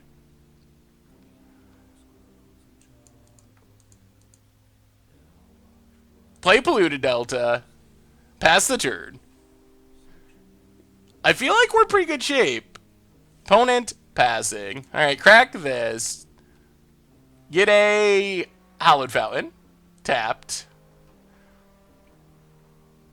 More brutalities. Well, let's get back Elishnorn. The last piece of the puzzle. Elishnorn coming back. Pumping the dorks. The Great Germ. Welcome to the Fishbowl. Thank you for your subscription. 14 months in a row. Big scoops cheer for our resubscriber. No, not a new subscriber. I got it right. Make an angel. Hit our opponent for roughly $1 billion. Oh, man. We're going to get a win. We're going to get a win. Opponent. I think we got there. Hey, what's up, CTH? How goes it? And our bow scoops it up. All right, there's still hope. There's still hope for Land Death Reanimator, Land Destruction Reanimator. The hope is not completely gone. It might be fading, but it's not gone. Hey, welcome, Chives. Glad you made it. All right, I think that setup was pretty fine-ish. I mean, we have a chance against the Graveyard Hate, I think. Let's run it back like that, I think. That worked. Yeah, if our opponent had a Wrath, it wouldn't be the actual end of the world, because we could have reanimated something again, but... Double Brutality. Alright, well, if we can find our reanimation spell, we can get back the fast Ashen Rider, and our opponent's doing some major mulliganing. The big risk of this is we have all non-basics. So we could get janked hard by Blood Moon. If our opponent mulliganed into that... Creeping Tar Pit, pass the turn. Oh, please, no. No, for the love of God, no. Plains. Alright, there goes our reanimation plan, unfortunately. Watery Grave, another land that loses to Blood Moon. Well, Serum Visions. Well, there's a basic. Ashen Rider to the bottom. Chart a Course, I guess, to the top. Play Godless Shrine tapped. Pass the turn. Jace could be good in this deck. Is another way to get cards in the graveyard. Opponent plays a land. Oh, they have Blood Moon, don't they? Wow. Well, that was one of the best mulligans I've ever seen. Wow. Play an island. Chart a Course. And yeah, that's very likely just game. Discard, pass the turn. Yeah, I mean, they mulliganed to 5 and had exactly what they wanted, so, eh. I mean, we still have basics in our deck we could draw. Odds are not high, but maybe this deck is a little skimpy on their basic lands. Opponent plays a mountain. Really? Oh, wow. That's quite the 5-card hand, I will say, opponent. Well, let's chart a course. Stuff we can't cast. We will discard Beginning of the Trials. 100% uncastable. Play Flooded Strand, pass the turn. Hey, what's up, Dumbledore? Good to have ya. What is LD and LD Reanimator? Land Destruction. So it's a deck that's just basically trying to blow up lands. It doesn't actually really win very often, we're learning. It's, seems like it's actually pretty bad at winning. But it does occasionally do really cool things where it blows up, people's lands.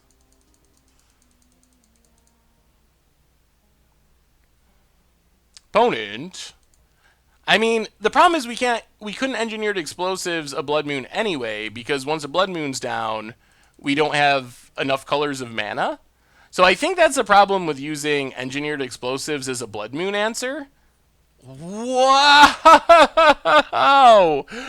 Oh! Well, sometimes you mull to 5 and it's perfect. All right.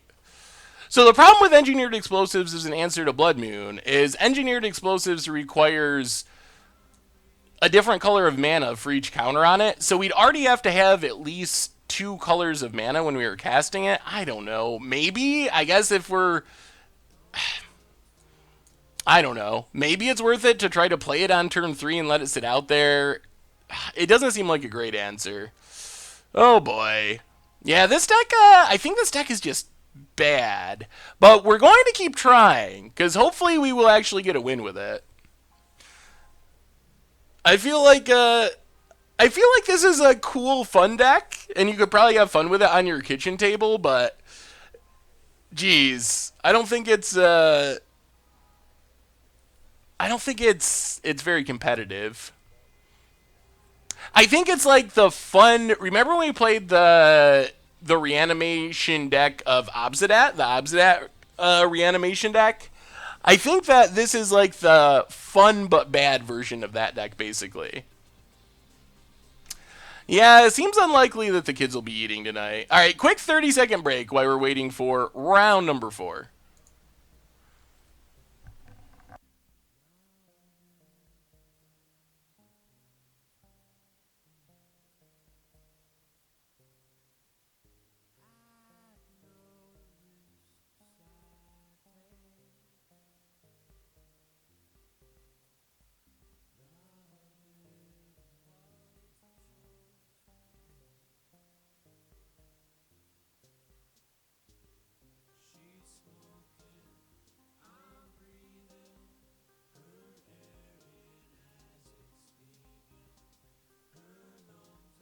And we're back. All right, come on, Land Destruction Reanimator. We got to at least win a game with this deck. I mean, yes, the kids won't be eating, but hopefully we can at least get like a flawless victory or something. Island for our opponent. And Mausoleum Wanderer. Ugh. Okay. We haven't played Tron a single time, unfortunately. That was one of the decks we were hoping to run into. Let's just play the Swamp, pass the turn. So this looks like Esper Spirit, something like that. Why aren't we playing Zubera Tribal? Well, we always play at least one again, instant deck tech deck each week. That is kind of one of the things we always do. So this is our instant deck tech deck for the week to make sure we're always trying out the instant deck tech decks. I've never been a big fan of deck techs without gameplay. So I try to make sure that we do a decent amount of featuring gameplay from instant deck tech decks. And then Thursday we'll be able to kind of do whatever. I don't know what that'll be yet. Could be Iconic Masters. I don't know. How do y'all feel about Iconic Masters draft streams? So we do draft streams infrequently. The problem I always run into is they're just significantly less popular than the constructed streams. Yeah, we're going to keep killing Mausoleum Wanderers, I think. What is it? Is our opponent playing one of our budget decks? Decks from the YouTube channel. We'll do another viewer battle stream. It won't be Thursday, though. We got to plan that out a little bit further ahead. All right, opponent Vapor Snakes their own Mausoleum Wanderer. Collective Brutality. Yeah, let's just 2-mode. Duress and Drain. Discard Woodfall Primus. I think IMA is I think it's a fun format. I don't think it's one of the best Master Sets limited formats. I think it's probably somewhere, this is exactly an old Budget Magic deck. This deck was fun. Like Jeskai Lightning Angel. Jeskai, I think we call it Jeskai Flying Men, but drain our opponent, play Flooded Strand, pass the turn. You should bring back Mono Red turn 3 win with Kiln Fiend. That was a fun deck too. Mausoleum Wanderer returns. Opponent's not having much luck finding their lands. Crack Flooded Strand. It is Jeskai Flying Men. That was a really fun and actually somewhat competitive budget deck for Modern. Yeah, we'll take Watery Grave. I don't know why I clicked on tap there. I didn't mean to. Let's chart a course. Yeah, it is a really fun deck. I like the Flying Men deck. Discard Woodfall Primus. Play an island. Pass the turn. You should play Starve Extinction, Boros Reckoner against the odds. Yeah, Starve Extinction never wins but the poll, but I'm sure we'll get to it eventually. We need a reanimation spell. That's what we really want. If we could get our opponents 2 lands, that would be insane. Michael, the deck is It's cool, but I don't think it's particularly competitive, unfortunately. Let's three mode. Duress, drain, discard, discard.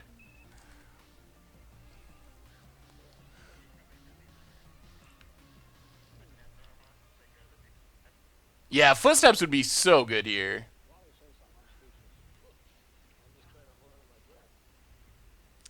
Do people in my normal life know that I'm like a semi famous internet personality? Some people do. Like, I think family members and stuff like that generally do. Friends. I don't like really go around like, hey, have you ever seen me on the internet? To when I don't know, go to get a cup of coffee or something. But people that know me know what I do. I don't know if they really understand magic or any of it, so I don't know how like full of a grasp they have of it. But we're gonna take Spell Queller in case we ever do draw Footsteps of the Goryo. Pass the turn. When I saw the deck for this, I thought it would be way better if you combined it with Esper Goryo deck. Yeah, I think that this as the Esper Goryo deck could be good. I like that idea. Opponent drew a land, but not a white land, so I still don't think they can cast anything. Man, if they ever get white mana, things could go bad in a hurry. They're going to start casting Hasty Threat after Hasty Threat. Man, we really need to hit a reanimation spell. We need our footsteps. Where's the footsteps? Oh, boy. That's another thing that I have had happen with this deck more than I'd like is, man, it's got some bad draws.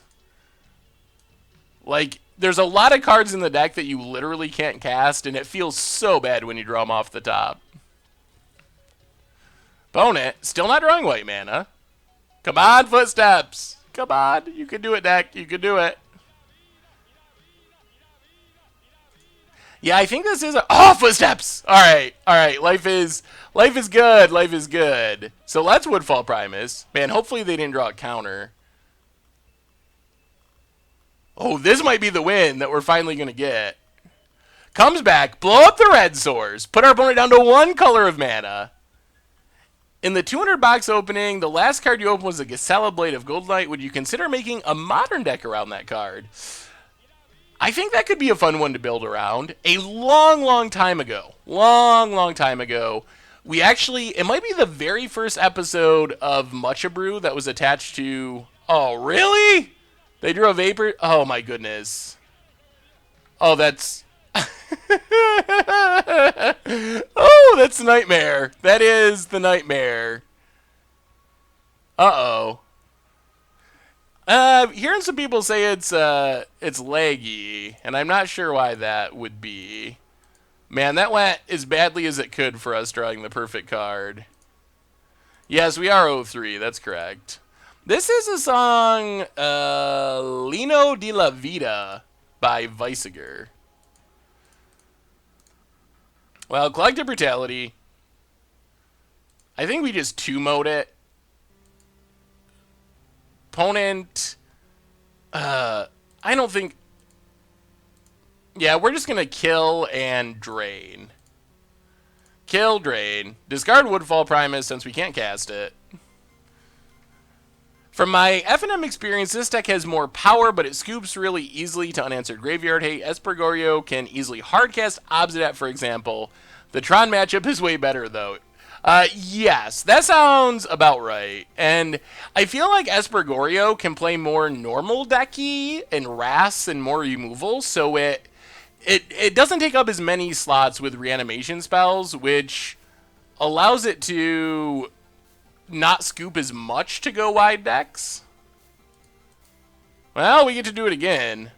Footsteps of the Goryo, Woodfall Primus. If they drew another one, another Vapor Snag, we are going to put our opponent to literal 0 lands.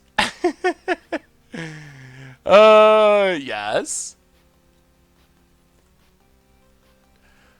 Well, the fact that our opponent's drawn really horribly, I think there's some world where we just draw like land, and we actually want Ashen Rider in hand when we already have a lot of targets in our graveyard, so it feels like that makes sense. Blow up the land. Oh man, flawless victory?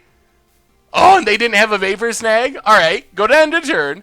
Woodfall Primus kills itself to Footsteps, comes back, going to blow up the final land. Opponent down to actual nothing on the battlefield.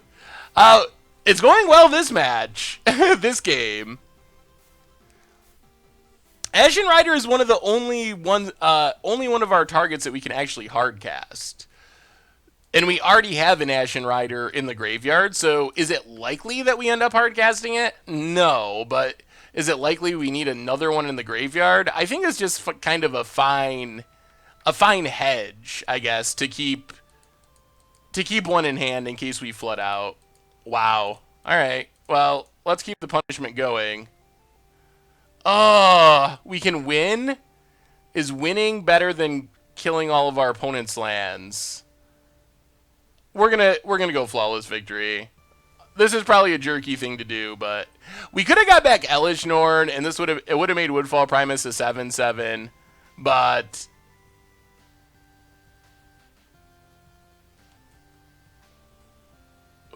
all right, we get it back. Blow up the Glacial Fortress.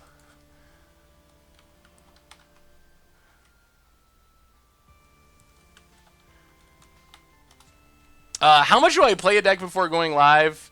Depends on the deck.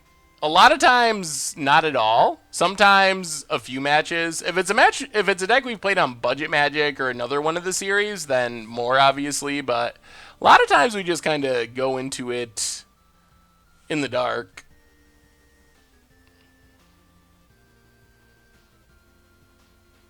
I don't remember if there's Path in this deck or not. Yeah, we're gonna kill the lands.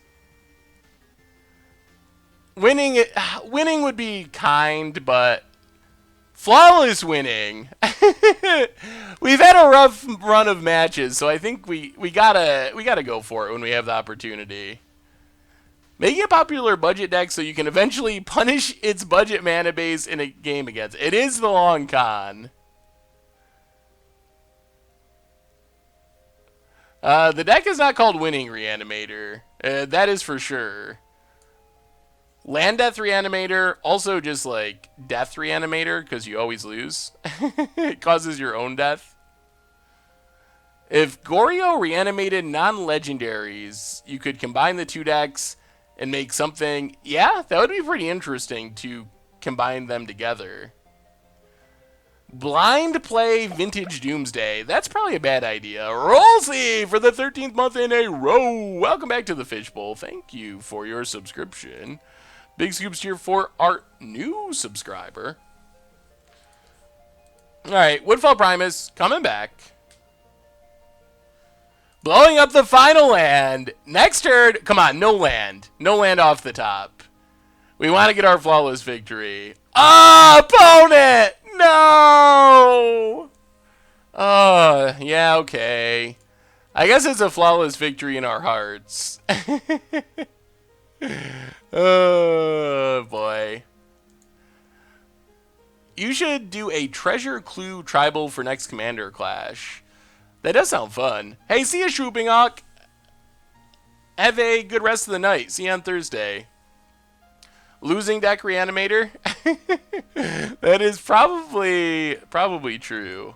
Man, I'm sure there's graveyard hate in this deck. We gotta bring in Supreme Verdict. Gotta bring in, I guess, Settle the Wreckage and Path to Exile. And maybe, like, Detention Sphere.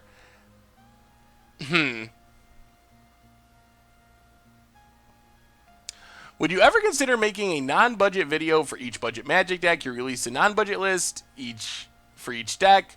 Why not make a single video showing the potential? It's just a time thing mostly, with or without a plan. I think it's a really cool idea. I just don't know how to find the time to do 2 video series for each budget Magic. That's kind of the big thing. So, question for all of you: what do you think about? How would you feel about video series that did not have as many videos? What if there was one match of the non-budget deck? The problem is, like, how do you know if that's a... We gotta ship that one. How do you know... there's so much variance in one match. That's kind of the problem. Alright, we'll keep this. Lots of sharded courses. Not sure what we're playing on Thursday yet. Opponent got their white mana. Not Land Destruction Reanimator. I know that. Is it getting that bad? Lag is making the stream unwatchable. Ugh. That's not good. Well, have a good night, Bot Punchels. I don't know why this is being a problem. Ugh. I thought we had solved this problem. Well, at this point, I think we're just gonna forge ahead and try to finish our league. Unless it goes worse. I don't know why it's lagging. Moto or my internet or something. Land to the bottom, Ashen Rider to the top. Pass the turn.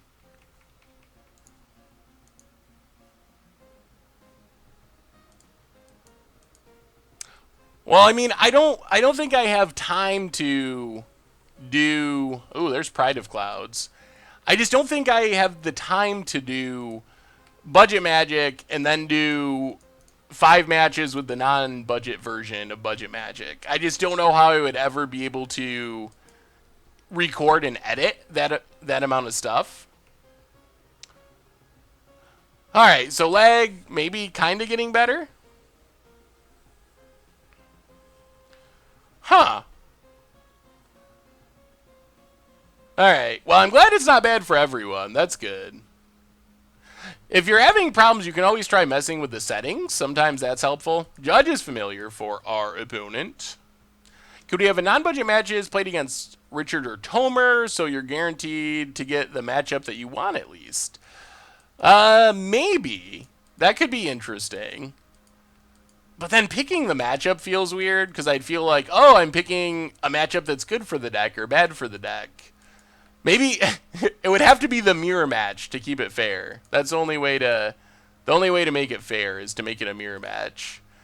All right, let's just chart a course. We're kind of just getting run over by this stuff. Well, there's a Footsteps. That is good news. Discard a Hallowed Fountain. Pass the turn. Well, if we can Footsteps back this Ashen Rider, stuff takes a turn in our favor pretty quick.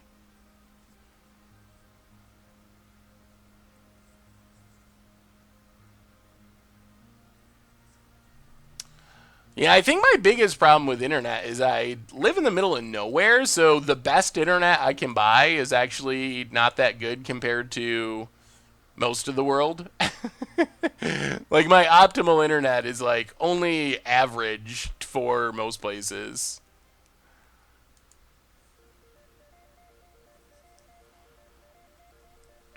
Yeah, I think that's a cool idea to do more with the non-budget build of the deck. I just don't know exactly how to work it out, but I'll definitely keep that in mind, that that's something people would like to see. Ooh, okay. So I think what we do here is play Marsh Flats, path the Pride of Clouds. We might actually be able to win this. We're playing against Jeskai Flying Men, actually an old budget Magic deck. Uh-oh. Oh, Dispel! Ooh, now we might not be able to win. Crack Marsh Flats. That was a good one for our opponent. Grab a Swamp, play Liliana. Jeez, Dispel.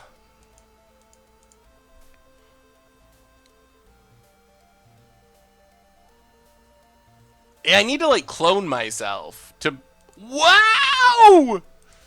Yikes, they got all the counters. Now we're in seriously rough shape. We might just be literally dead if they go land Mantis Rider or something. Yeah, I'll have to work on making a clone. Opponent. More Judges Familiars. Now they can triple sack to counter? Oh, this is not going to work. Whoa! Okay.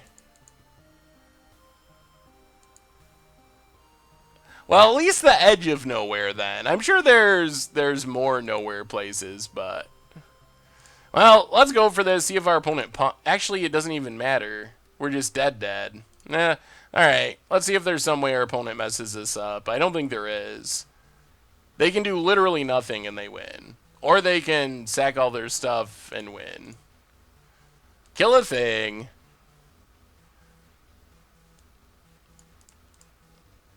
Yeah, we'll chart a course, I guess. Maybe they'll bait jump on countering chart a course. They do not. Discard Woodfall Primus. Yeah, that does it. Oh boy. Well, it's usually a bad sign for your non-budget deck when you are getting beat by old budget Magic decks. Land Destruction Reanimator, what is the matter with you? Alright. Okay. I guess maybe we gotta keep the Collective Brutalities just as removal? That might be worth it. And go down... Go down one Woodfall Primus and one Liliana. Try it like that.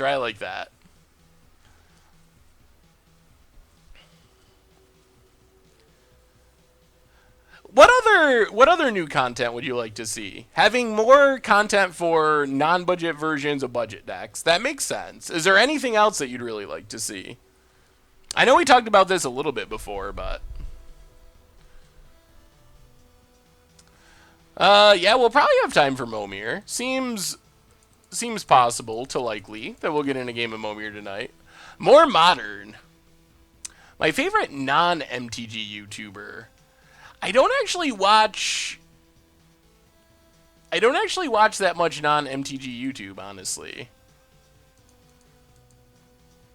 Opponent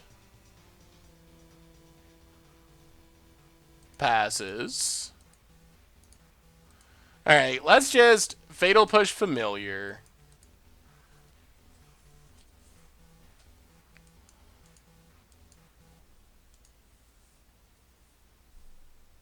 More drafting.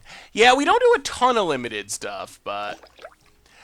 Geraldo Radio, welcome to the Fishbowl. Thank you for your subscription. Big scoops here for our new subscriber. Legacy content. Yeah, more legacy content could also be good.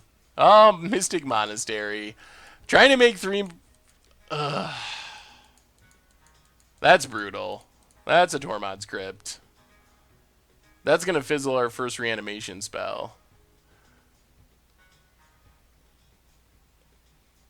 We'll grab Godless Shrine. Pass the turn. Updates to old Magic decks. And more Modern and Legacy. Penny Dreadful. Little disappointed that we were playing this deck. Why were you disappointed about this deck? It was a pretty popular instant deck. It was from a couple weeks ago, but it was still fairly popular.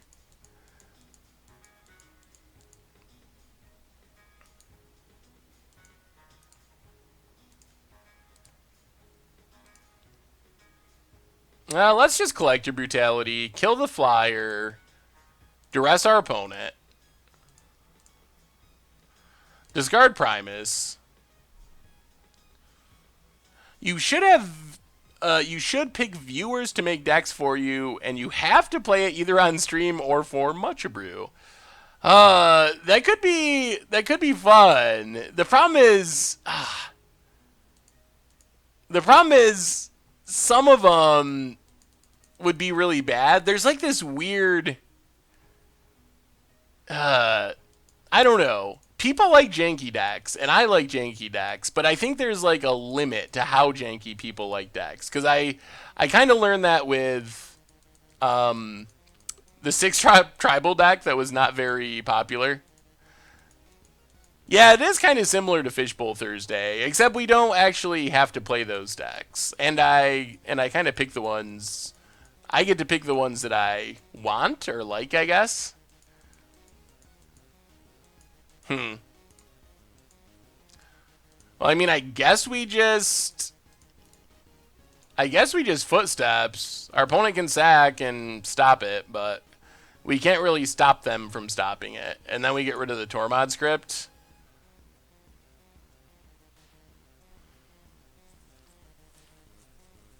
Yep. Alright. So, reanimation number 1 fizzled by Tormod script. And pass the turn. Espergorio's Vengeance was cool. It was actually good. I think that deck was actually pretty legitly good. I don't think that's a punt. Like, we knew that was going to happen, but we have a Charta course in hand, so we're basically hoping to just trade our footsteps for this Tormod script, and then in the future we'll be able to reanimate again. Another Pride of Clouds. Alright, I guess we better kill this. Crack Polluted Delta. Watch our opponent have Dispel, too. That would be sad. Get a Swamp, and kill the Pride of Clouds. You love drawing cards so much, but you've never made Lab Maniac WinCon in one of your decks. Oh my god. Alright, there's the Dispel. Whew! Sideboard cards are us. I think winning by drawing cards would be one of the best things ever. Yeah, have I never really done a Lab Maniac deck? That is one of my favorite ways to win. Oh man. Come on, Fatty, to reanimate. Charta course. You can do it, Charta course. Something big. Not quite. How do we do this? I guess we discard Serum Visions, kill Pride of Clouds, and hope we draw into Does that even work, though? What could we draw? We can draw Gifts. I mean, we're still playing Standard now and then. I think we'll play the Esper aggro deck from our instant deck tech today. That one we'll definitely play. I guess we just gotta kill a Pride of Clouds. Yeah, I think that's a good idea. I think at some point we gotta do like a survey on the site to ask about that stuff. Kill a Pride of Clouds. Also makes the other Pride of Clouds smaller. This makes the footsteps pretty awkward. We gotta draw like a Gifts, a Charta course, something like that to get things in the graveyard. Plane Chase is Archenemy is not, but Plane Chase is Bug. So funny story about Plane Chase on Magic Online. We actually tried to do a Plane Chase Commander Clash episode, but me and Richard tested it first, and the whole format of Plane Chase is built around rolling this planner die to make things happen. And this could have been fixed because it was a few months ago. But the planner die just would not work. It just straight up did not work. Ugh. Alright, Woodfall Primus, bottom. Woodfall Primus is good, but we got to get it in the graveyard. We need a way to... This is part of the problem with the deck. Now we got to find a way to get it in the graveyard. Opponent. Battlefield Forge. Could mean Lightning Angel coming down. Could mean us dying very quickly. Lightning Angel is super scary here. Yup. Oh dear. Well, that's a 2-turn clock. Oh man. Well, I think we might be to the point where it's fair to rank this deck in the Mono Blue Mill category of worst decks we've ever played. Come on, Zero Visions. Get us. Unburial Rights doesn't help. Yeah, that's game. Wow. Oh boy. Yeah, I think this is on the short list of all-time worst decks we've ever played. Oh, it is so bad. So bad. Ay. Well, Seven Land Belcher is cool. I feel like that deck needs to be played on stream or on video. I feel like it has to be worked on a little bit. The biggest worry I have with that build of the deck is we only have 4 copies of Goblin Charbelcher. So I think that we would spend a lot of games just casting ramp spells and never belchering. So I think there needs to be like something to up the count of Charbelchers. Whether that be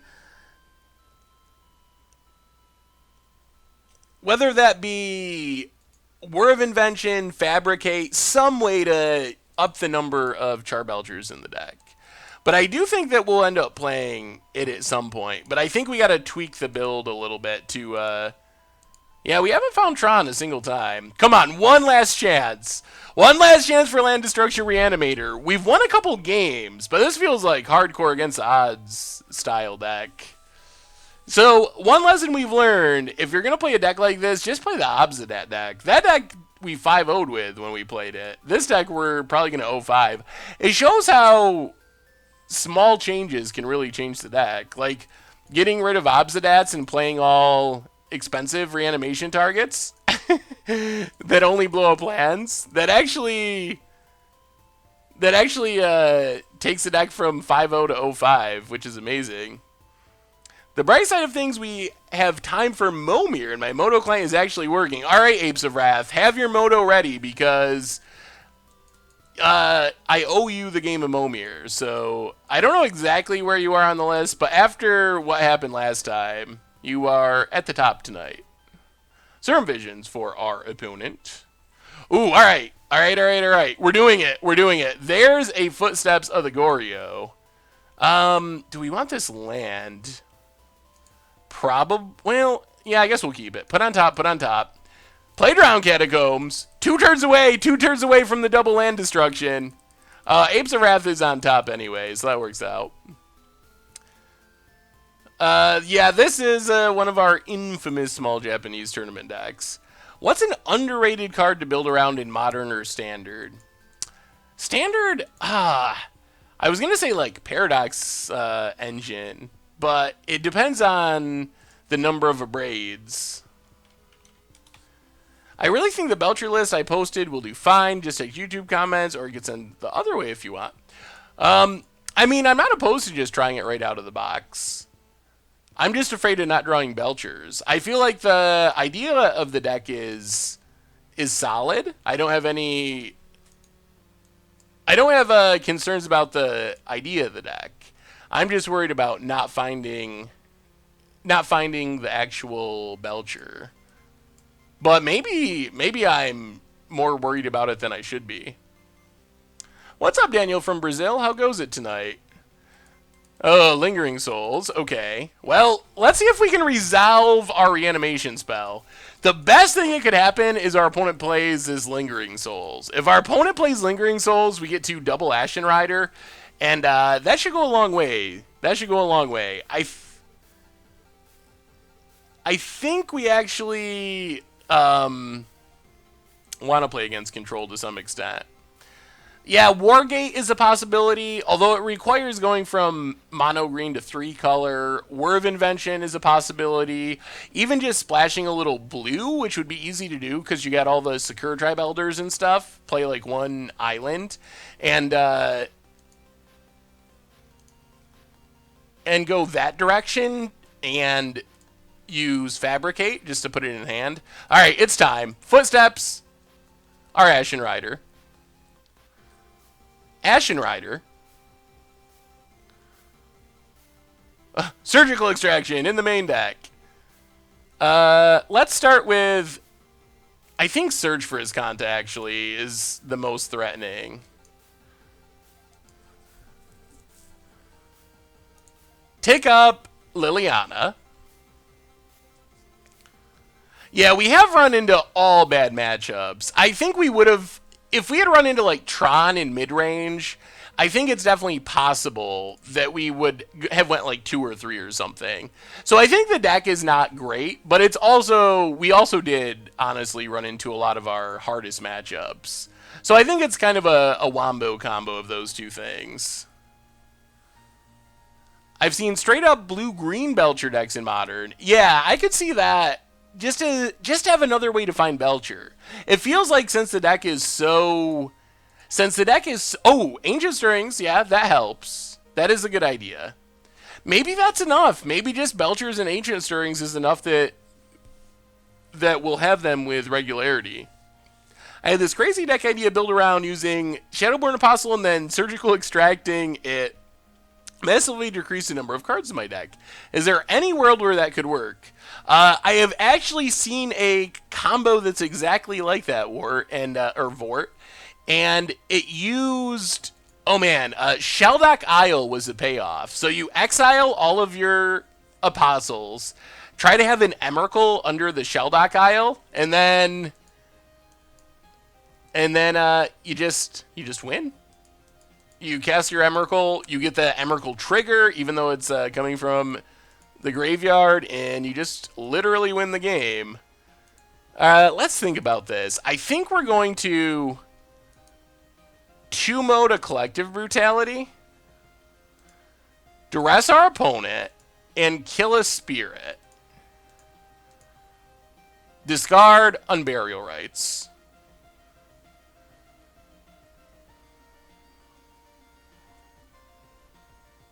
Take Cryptic. And then tick up, get rid of our opponent's last card. It might be happening. It might be happening. We might be doing it, boys and girls. We might be getting a win. Let me see Lit Chimichangas. We could have flashback rights. I was worried about a counter spell or our opponent just killing our Ashen Rider. So I felt it was better to play it slower here because now we get to rights. So now we get to just kill the spirit. And now we Unburial Rights our Ashen Rider. I don't know. Maybe we should have been more aggressive with it, but it feels like the line worked out this time at least. Get back Ashen Rider. We still have Liliana. We have no spirits. And we got an Ashen Rider. Oh man, Bribery is one of my favorite gotcha cards. And our opponent scoops it up. Sweet. We're up a game. We're playing Control, which kind of feels like one of our better matchups. And now, I feel like this is where we can go gotcha and bring in the Geist of St. Traffs to fight against the Graveyard Hate. Go down the Woodfall Primuses. Go up Geist of St. Traffs. Go up Surgical Extractions. We might not even have to go up Gideon's, and maybe we just try it something like that. I have this crazy new idea that I think people love in Modern. You try to play a lot of spells in one turn, then cast a card called Grape Shot. I call it Bad Weather. Do you think it will catch on? There's a chance. You never know. I mean, could it really be competitive? Sounds like a good against the odds deck. Could it probably be good in Commander? The Aetherflux deck, let me see. I think it looks good. I think it looks like a solid budget build of Aetherflux Storm. My main question with this deck right now, with Paradox Engine and Aetherflux Reservoir, is if Abrade is just a deal breaker. Like, does that just make this deck unplayable with a lot of people playing main deck Abrade? So I think the build looks good. I'm just worried about the overall, like, meta perspective of it.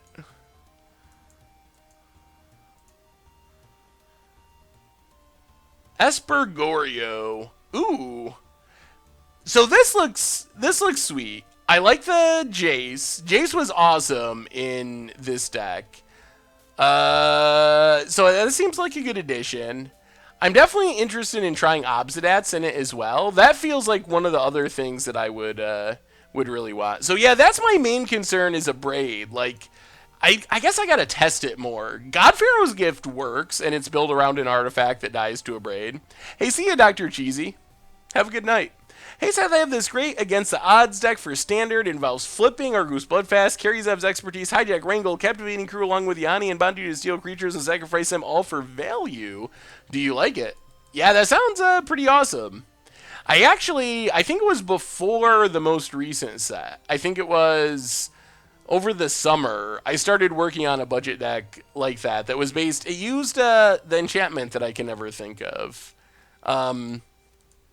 Geez, what is it? It's a really bad bulk rare enchantment. 3 mana, it's red, gives a creature +2/+0 and haste, and then you gotta sacrifice it at the end of your turn. I don't remember what the name of it is, but I had built it around that, and it was super fun, and I really liked playing it, but it was a little bit matchup dependent. I think it might be in a better place now. The problem I was running into back then is it would just auto lose to Torrential Gearhulk decks because they don't have any creatures. So we just have a whole deck of dead cards. Hazared's Favor, or Fervor, yes, that's what I was thinking of. So yeah, that was the concern I had before. We're going to pitch this on Burial Rites. If our opponent wants to crack their Spell Bomb, that'd be great.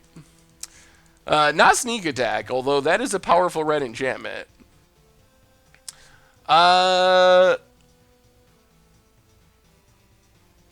You can always email me, Liz, saffronolive@mtggoldfish.com. That's probably the easiest way to just send me a list. Godless Shrine for our opponent. Tapped. I've been thinking of a standard deck with a similar idea to Green-Black Constrictor, only it's Sultai Merfolk.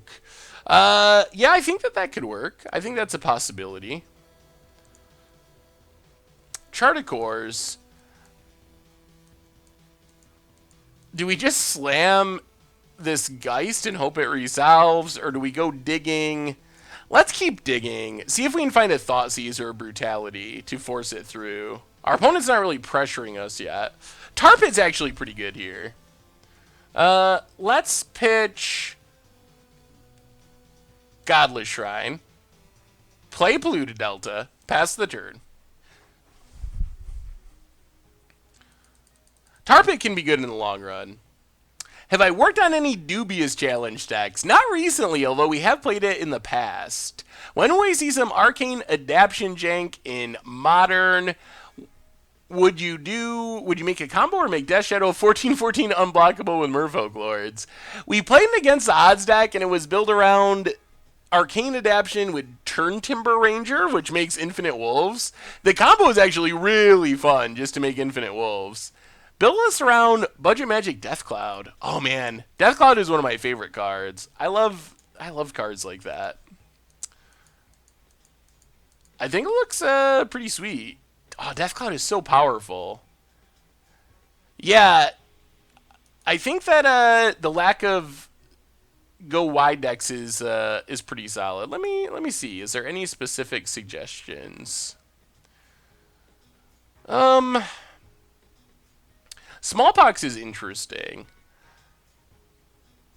So I think one of the easiest upgrades you could make would be to try to add in some Smallpox synergies, like Flagstones of Trokier, something like that. Lands that you can sacrifice for value or get you more lands. Something along those lines, along with Urborg to support the Smallpox. That would add a lot of cost, I think. So if budget is a concern, that might not be a good idea. But I think that's one potentially good way to go about upgrading. I still don't want to just slam this, guys. Let's just Charticores again. Keep digging for Thoughtseize.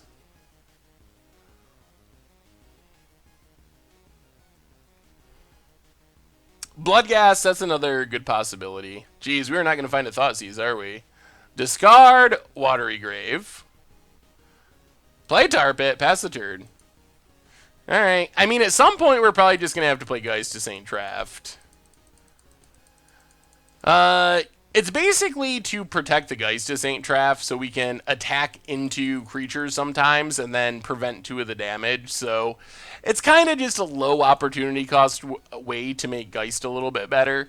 It looks a little strange because Geist starts in the sideboard, but the opportunity cost is low enough. It basically makes us a little worse against Blood Moon and like Tectonic Edge, I guess, Ghost Quarter. But I don't know. It's close to being reasonable. Oh, opponent has Obsidat. Okay. And we don't actually have white mana at the moment. Well, we're going to get our Geist down, which is good. But then we have to kill Obsidat without our path being countered. Oh, and a Gifts. Okay, play Geist.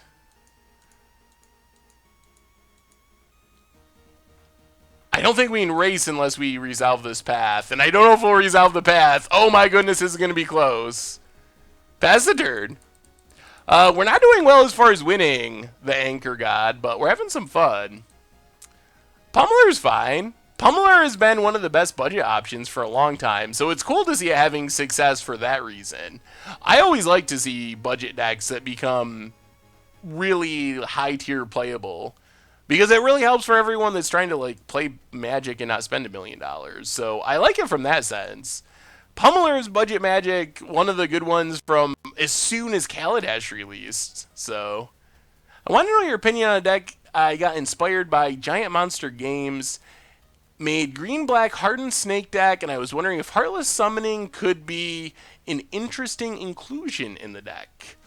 I'd have to look at the creatures to really say much. Maybe? But it would depend mostly on the creature base, I think.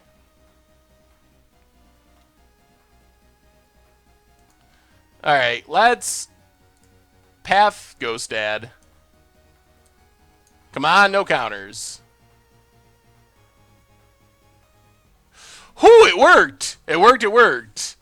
Zer's Weirding is really cool. That's another good against the odds deck that we should, or card that we should probably play more of. And Inquisition? Okay. Well, let's Inquisition our opponent. See what they got going on over there. We might be winning a match. It might have taken all 5 matches, but we might finally be doing it with Land Destruction Reanimator. There's a great budget deck. It is, for the most part, just cantrips and rares are a few bucks a pop. It's called Storm. I mean, Storm is budget for tier decks, that's for sure. But I think a lot of people would say that however much it is, $200-300 is still a bit much for budget prices. Iona and Burial Rites. Oh my god. 1, 2, 3, 4, 5, 6, 7. Alright, so they're still a bit away from casting Iona. So I think our plan is Fatal Push Snapcaster Mage.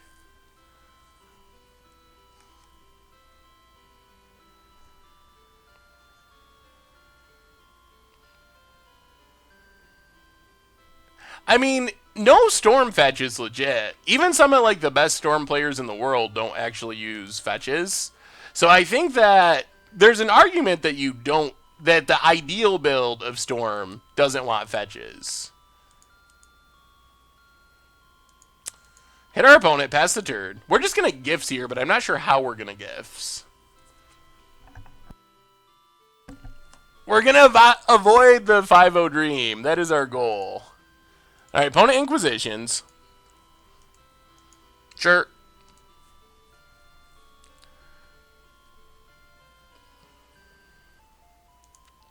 Takes the footsteps. They have spell bombs, so we can't just go graveyard.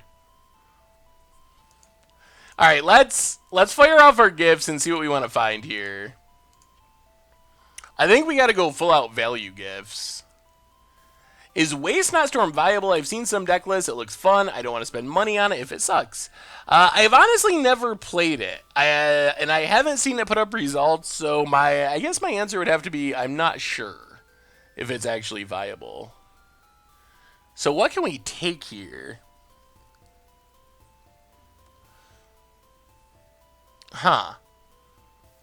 Liliana actually helps our opponent. Elish Norn, Collective Brutality.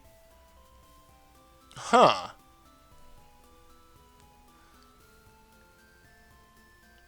I have no idea what we take. Maybe just like Charticores, Serum Visions,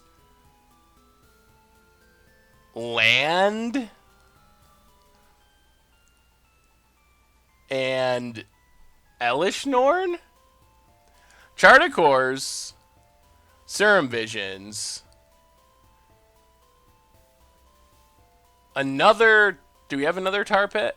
Where's our... Another Tar Pit. And Elish Norn. Yeah, let's try that. And see what our opponent does with it. I don't think we can take Lily because our opponent's 2 cards are Unburial Rites Iona. So if our opponent discards either of them, they suddenly have an Iona and we probably lose.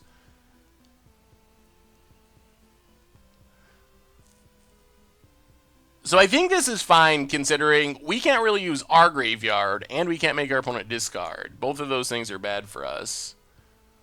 So it seems like a fairly reasonable choice, I think. I've been working on a Seasons Pass deck I talked about earlier. I realized I didn't know much about deck building. Do you have any suggestions for resources? Oh, man. And we draw the Liliana. Ugh. Alright, let's Serum Visions. That's actually a really good question. I think that the Brewers Minute series on the YouTube channel is helpful. But as far as just like building your first deck, I'm not sure if that's actually something that's on there. I guess we make our opponent cash this in and hope for the best. Or wait, 2, 3, 5, 6. Alright, never mind. Let's just attack. This has got to be correct. Let's just fire up Tar Pit. This puts our opponent on a 2-turn clock, and they're probably going to have to crack their Spell Bomb anyway to draw a card, to not just lose. And it also gives us a potential way to win through Iona. I am not even monolingual, some would say. Pass the turn. Put our opponent to 6. They did not crack their Spell Bomb. Yeah, I guess just getting Liliana on the battlefield makes sense to deal with a future Iona, so we'll probably try to do that next turn. Hey, what's up, Perforic? Good to have you. Yeah, that is a very good point. I should do like a build your first deck resource or article or video. I really do need to do that. Just like deck building 101, how to build your first deck. Opponent's going to get back a Snapcaster Mage. Okay. And they can Inquisition. And our opponent scoops it up. All right, we got there. We got to win. Oh, man. Land Destruction Reanimator. Kids are not eating. We are not winning. So this deck, where is it? Oh, yeah, wait. Moto crashed on us. That's right. So this deck, it's cool. I like the idea of it. We got some almost flawless wins, but it does not feel competitive, especially in the matchups we played. So you saw against the control deck, we actually did really well, and our plan worked well. We blew up their stuff in Game 1.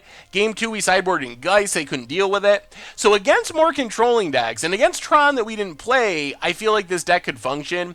But it has a major weakness against any sort of go wide decks. That is the huge weakness of the deck. We saw it against elves in particular, but even against humans, there was a lot of trouble with decks that go wide, because in those matchups, blowing up their lands doesn't do very much. They're playing all these cheap creatures, so just like blowing stuff up doesn't really do anything. Our Ashen Riders are only okay, so we're basically on Elish Norn. We don't really have sweepers. We only have a little bit of removal. So I feel like the idea is cool, and I could imagine trying to do something with the idea, but I feel like this build isn't quite where it needs to be yet. I feel like maybe we could do Footsteps Panharmonicon or something. Maybe there's another way of abusing Footsteps and abusing Woodfall Primuses. Could you imagine Footstepsing a Woodfall Primus with a Panharmonicon out? That's 4 lands you're blowing up. It's like build your own Armageddon. So I think there's cool things. And I've talked before trying to like grab one thing from each deck, even when the deck was bad. And this deck was pretty bad. Like, we hit bad matchups, but even if we hit good matchups, it's probably like a 2-3, maybe 3-2 if we hit the perfect matchups and play perfectly type deck. But I think that is one of the big things. The idea of playing more gifts and going fuller on the Unburial Rights plan makes sense. Although, if we're going to go gift rights, I'm not sure that Woodfall Primus and Ashen Rider are the way to go. Then I think we want to be doing more what our opponent was. Ionas, maybe Grizzlebrands, some of the best targets, because the reason for Woodfall Primus and Ashen Rider is definitely to get the double triggers with footsteps, so gifts, footsteps don't really go together if we're going on burial rites and trade out the finishers. So I think the deck was fun, and it did some cool things, but I would not recommend this one to take to your FNM without some serious work and tuning. I think the idea is fun, and you could get there with it with a lot of work, but I think it needs a lot of work to really get to the point where I would want to actually take it to a tournament. So there is good news, though. There's really good news. And that is, we finished early enough that we get to wrap up our stream tonight with a game of Momir. And our Momir's been a bit hit or miss lately, but tonight is a hit. So I'm going to pull up the Momir lay, and we already have a opponent waiting who missed the Momir last time. Apes of Wrath, send me a challenge. I will accept. It is Momir time. Oh man, if you've never played Momir before, it is so fun. Hopefully we see some cool cards, see some crazy things happen. It is just a great way to wrap up a stream. And, fling 'em? Is that Apes of Wrath? Please be Apes of Wrath. Is this you, Apes of Wrath? I'm gonna click accept and assume that it's you.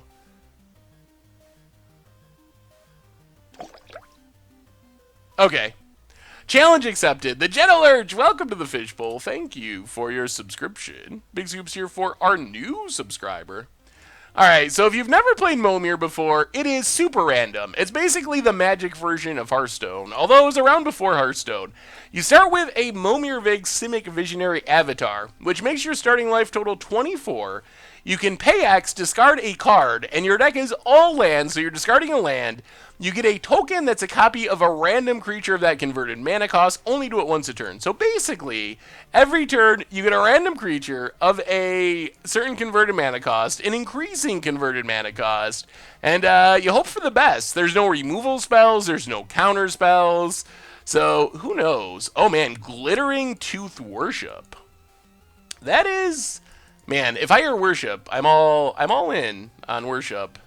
Although, I will say, so, I guess I can give away a bit of a spoiler. One of the God decks, we get a Catapult Squad. Tap 2 untapped soldiers, 2 damage to attacking or blocking creature. I guess that's fine. Good looking Catapult. That is a really fun looking deck. I like Glittering Tooth Worship. Got Xenagos, got Emeralds, got lots of ramp, got the worships. So one of the builds of 5-color gods that I tried for Merfolk Looter doesn't do anything. For against the odds in Modern was a worship build, because gods indestructible, seem like they would naturally work well with worship. And I ran into the collective brutality problems. That is one of the problems with worship these days. If you think back to when we played Troll Worship and it was so good, that was before collective brutality got printed. And collective brutality is not just a card that shows up in Modern. It is one of the format staples. Collective brutality, I'm going to pull up the list. I think it's pretty high. 8th most played card in the format, and that gets around worship really well. So that was one of my takeaways, is if you're playing Worship, you really got to have an answer for Collective Brutality. If you're planning on, like, locking with Worship. If you're just using Worship to stay alive for a bit, and you have a way to close out the game quickly, then it's probably fine. But if the plan is to, like, hard lock your opponent, definitely got to have some ley lines or something to not get got by Brutality. Volatile Rig. Attacks each combat. This is going to be interesting.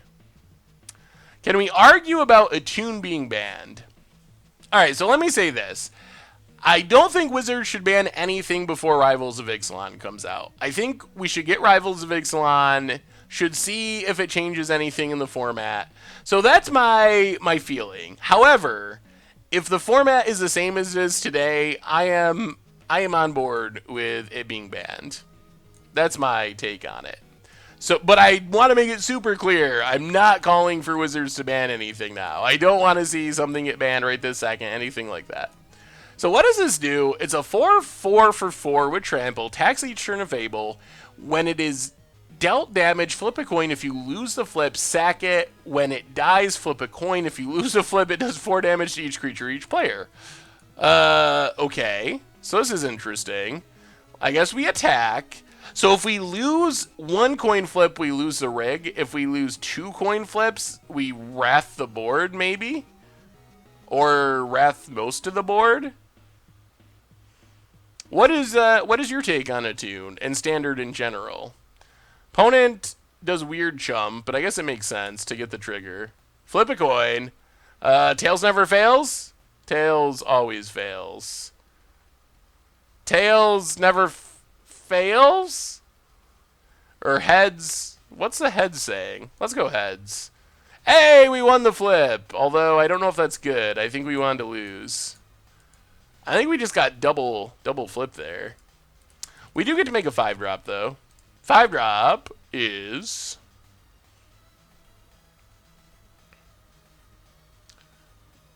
Dreadslag? What is Dreadslag?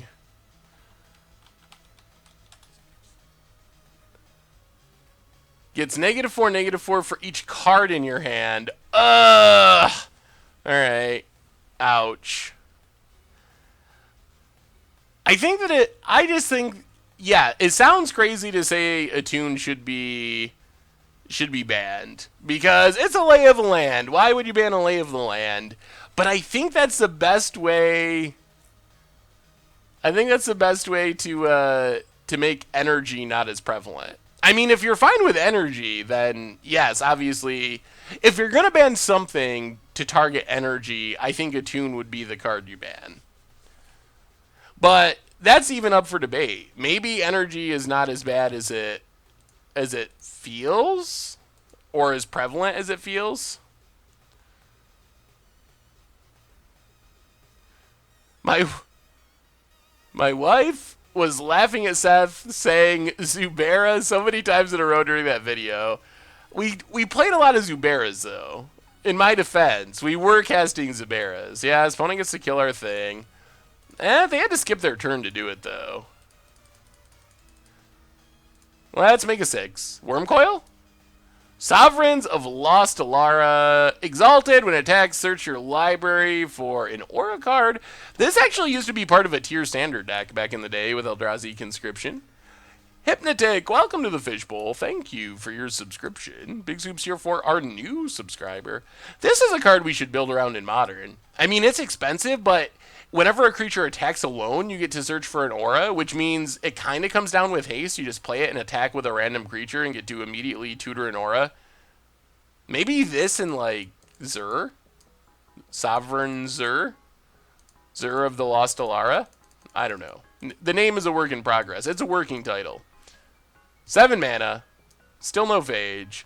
Man, we're getting Gold Border Tribal. At the beginning of your upkeep, sacrifice a non-zombie, then create a 2/2 zombie. Sure. Ugh. This isn't a May, is it? Alright, pass the turn.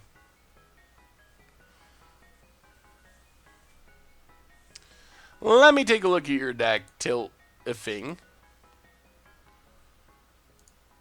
Oh, I remember this one. It's the Extraction deck. That is a really sweet looking deck. This does have flying. This does not have flying, even though it pretty clearly looks like it should have flying. It's like up in the clouds. How is it there if it does not have flying? Opponent gets Cytospawn Shambler, Graph 6, creature with a counter gains trample. Alright. I guess we can sack Sovereigns this turn. Sovereign isn't that great. We might have to sack Archdemon next turn. Hey, what's up, Gataxian Grave Troll? Managed to sneak in time to catch our Momir to close up the stream. 8 mana, Filigree Angel. 3 life for each artifact. Alright, so we gained 3.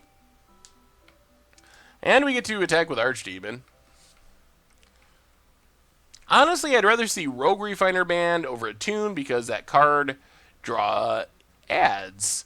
I mean, Rogue Refiner is insane. So, I don't know if I want energy decks dead.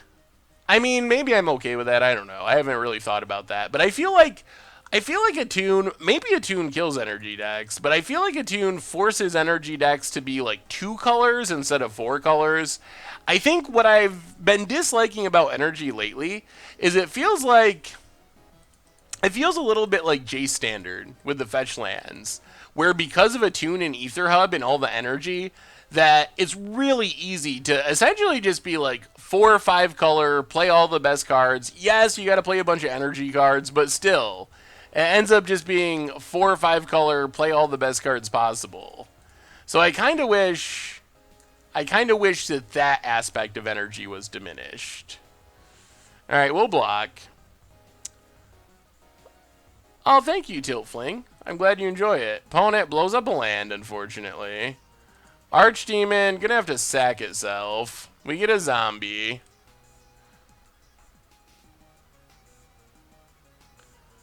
Are we just going 7-drop? Ugh, I hate making 7-drops. We're gonna get phaged. Ooh, Birthing Hulk is good. That actually lets us make 8-drops for a minute, because we get these Eldrazi's. Makes a couple of Eldrazi Scions. Hey, see ya, Zephtron. Be back on Thursday for another one. How about banning Cub? That could be a possibility. I think that would be on the list. I think my list would be Attune #1.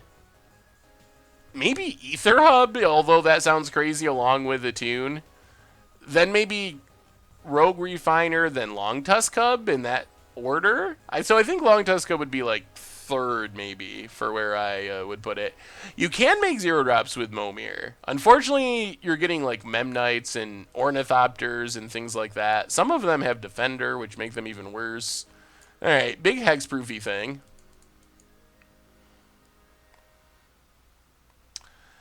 Blood Moon and Standard. Oh man, I would enjoy it, but I think that it would make Standard miserable for a lot of people.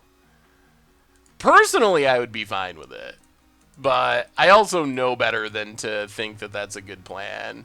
Because Standard's supposed to be accessible. Avatar of Will. Alright, big flyer. I guess that's fine-ish.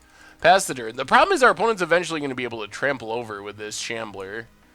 I think Attune and Cub and Hydra won't get banned for the simple fact that they're in the Nissa starter deck for beginners, and those decks were to introduce new players to the game. That's a good argument. Although, man, were any of you around when they banned Stoneforge Mystic? That led to one of my all-time favorite things that Wizards has ever done. So, story time, in case you weren't, but when they banned Jason Stoneforge in Standard, they had just printed an event deck with Stoneforge in it. That was one of the big selling points of the deck. So there was an exception to the Stoneforge banning. It was banned in Standard. We won our last round, so we won forward. We did not live the 05 dream, which is probably good. But there was an exception if you played exactly the deck right out of the box, Stoneforge was legal. Oh, it was so good. So good. We'll just block here. Kill this thing. Hey, see you, Kenzie Dop. Yeah, we'll be back on Thursday. Hopefully play a deck that's slightly more competitive. Oh. Well, I guess that's fine. We made our opponent skip a drop, although I guess we should have blocked with the zombies too. But we did make our opponent skip their turn, which is reasonable. Make an 8. Ooh, Liege of the Tangle. Oh, man. Elementals. Elementals. Yeah, that would be pretty funny. I mean, it's obviously not a great solution because it's got to be awkward at tournaments. Are you like you see your opponent play a Stoneforge, you're going to be like, "Oh, like do you really have exactly the intro deck or whatever it was?" With the small Japanese tournament decks you put out daily, are you going to Japan anytime soon to play Spice against the odds decks? Spicy against the odds decks. I do not have any trips to Japan scheduled, but that could be fun. Meocean of Seeing Winds. What are my favorite non-Magic subreddits? So, what do I use? I'm not really super Reddity outside of the Magic world. Although, I do use some of the random stream subreddits. What do we do here?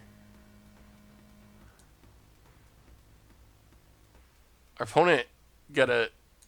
Oh, man. Oh, no. It's not a divinity counter. Thank God. I was like, how did they get the counter on this? That doesn't work in Momir. We attack here. Opponent blocks. We trade with this. This does not have flying. Well, I guess we just make a 7 and see what happens. I wish we weren't stuck at 7. Oh, man. I'm glad we're stuck at 7. Yeah, let's get rid of Drownyard Behemoth. That's a good one. Angel of Despair is a good one. Attack, attack. Hopefully this forces our opponent into some less than ideal blocks. I made an EDH deck, and its only win con is Divine Intervention. Oh, man. I got the Divine Intervention win on one of our early seasons of Commander Clash, and it was pretty spectacular. I guess it's not technically a win, but it's still spectacular.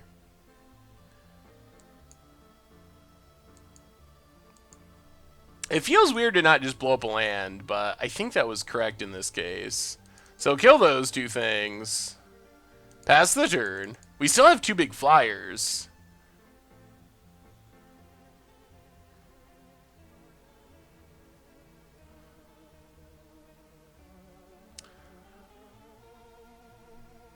I think we'll do a part 2 of the MTG. Ooh, Progenitus.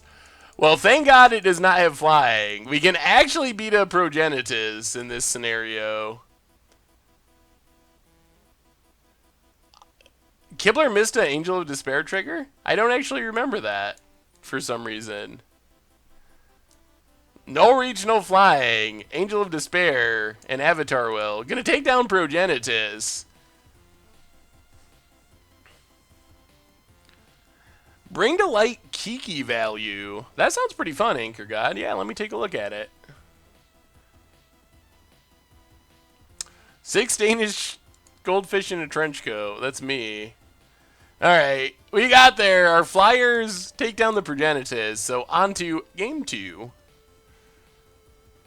Ooh. Bring to light Primal Command Nahiri.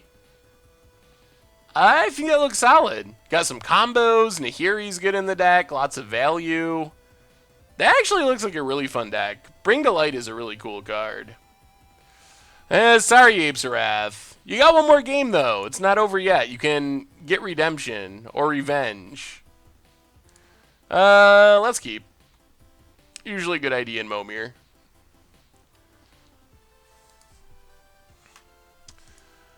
Mountain.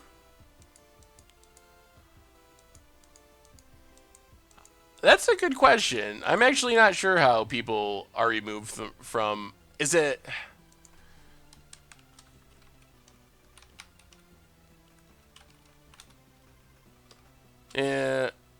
I don't remember the command. I'll have to ask Jay Zoller. I haven't seen Jay Zoller tonight. Maybe he really did quit Magic over Unstable. That would be sad. Supermod Jay Zoller, done in by a silver bordered set. On the topic of banning, what's your favorite card to get banned? So, like, my favorite card that is currently banned in any format, in Modern, is that, Atog. Old Art Atog is the best Atog. That's a scary creature. What is my favorite ban card? How about in Modern? Let's go. Jeez. I'm probably going to say Skull Clamp because of the card draw, but out of the more realistic ones, Bloodbraid Elf, I guess, is pretty cool. I wouldn't use it to play Jun, though. I just want to cascade into Jank. So I think Bloodbraid Elf would be sweet for that. Dreamstealer is kind of obnoxious. If we somehow whiff and can't block this, it could really get us. Alright, let's make a... What's your favorite band card? Blood Husk Ritualist. Alright, we got a blocker at least. Pass the turn. Banning Surgical and Legacy would make... Yeah. Legacy needs those safety valve cards. Although, I mean, there's a lot of graveyard hate, but I think Surgical's a good card. I think that the Legacy community seems to mostly be talking about banning Deathrite Shaman. I haven't played enough Legacy recently to really have a opinion on whether they should or not, but that's a card I mostly hear Legacy people talking about. Ooh! It's a god! Creatures have menace, prevent all damage. Wow, that seems actually pretty good. Still not going to attack because I don't want to get Dream stolen, but... Do you think Deathgorge Scavenger, Old Growth Dryad, and Shaper Sanctuary would be good cards from Ixalan to put in Green Stompy? I'm not sold on Old Growth Dryads, but the other two I think are actually pretty solid. Timber Protector, play that one in Tree Folk. Opponent. This is Momir Basic, the randomest Magic format. Basically get a random creature every turn of increasing mana costs. Technically they're tokens, but Stromkirk Patrol. Yeah, we're still just gonna pass for now. We would like to get red and white creatures to turn on this Iroas. That's what I've heard, is it just reduces the diversity of Legacy a lot. Deathrite Shaman. Oh, Ryuse. That can wrath away our board if it dies. Not the Timber Protector. Alright,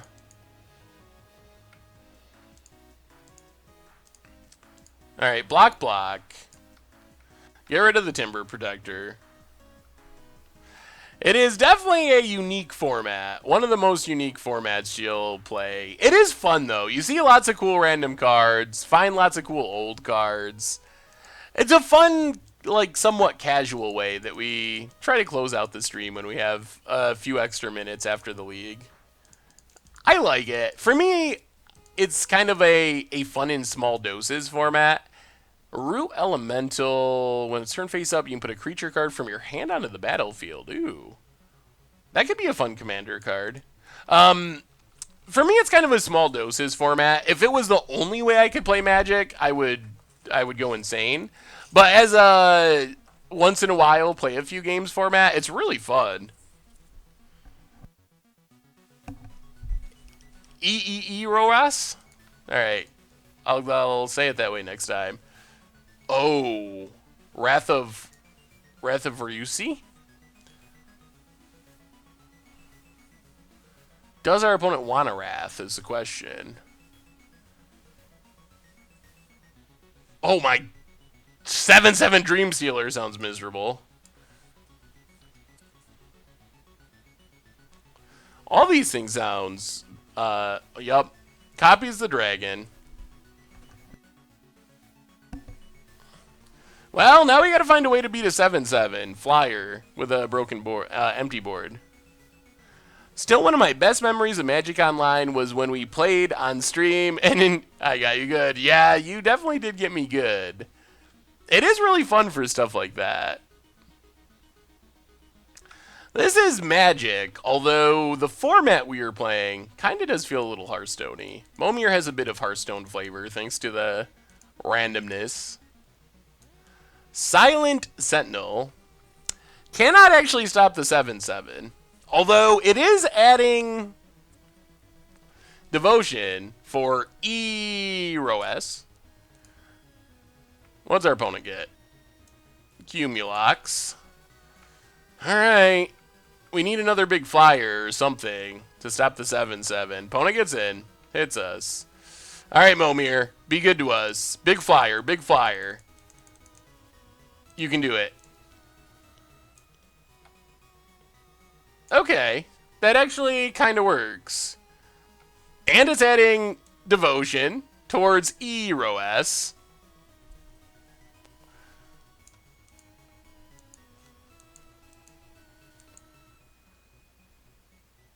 Opponent, 8-drop. Oh, there goes our lands. Okay.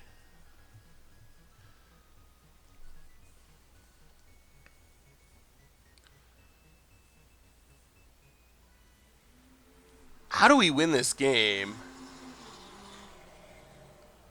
Yep. There goes our lands.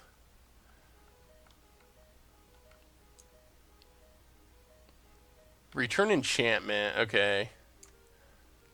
Opponent attacks. Or not. I guess we gotta make 6 drops and hope we turn on Erois. How was Standard before BFC duels were printed? I started Magical. After that, didn't see KFK meta, but the shuffling seemed like something they just not say we're now only printing them in Master sets. They did not like the amount of shuffling. Also, the combination of having fetchable dual lands with... Yes! With fetches was not good. Wow! And it's a 7/7 flying trample.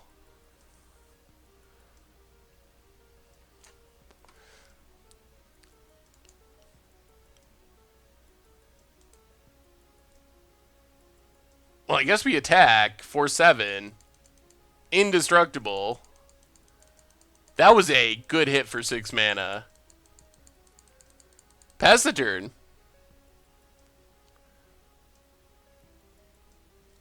We might be... does it cost tickets to play Momir? It does not, although you have to... The main card you have to have is the Avatar. So you actually have to have the Momir Avatar, which I think is around like 8 or 9 tickets right now. So that's a big one. Well, we will take our lands, but actually, let's block. I think this is fine.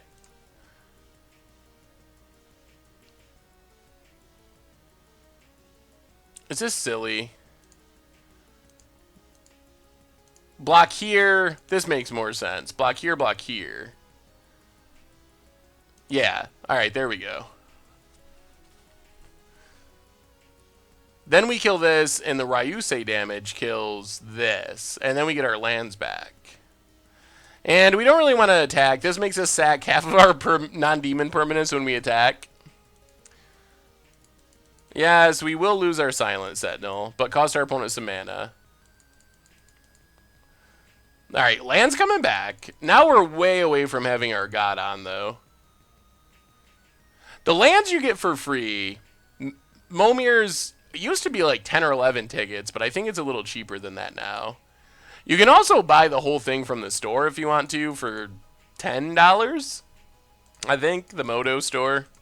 And it actually comes with lands, too.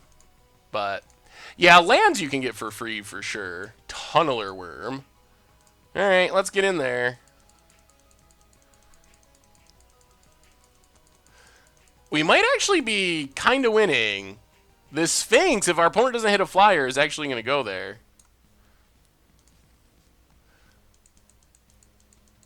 Opponent. Sundering Titan, but that doesn't do it. That doesn't do it. Oh, yeah, you're right. This does prevent damage, doesn't it? This card's actually pretty good. Well, I'm going to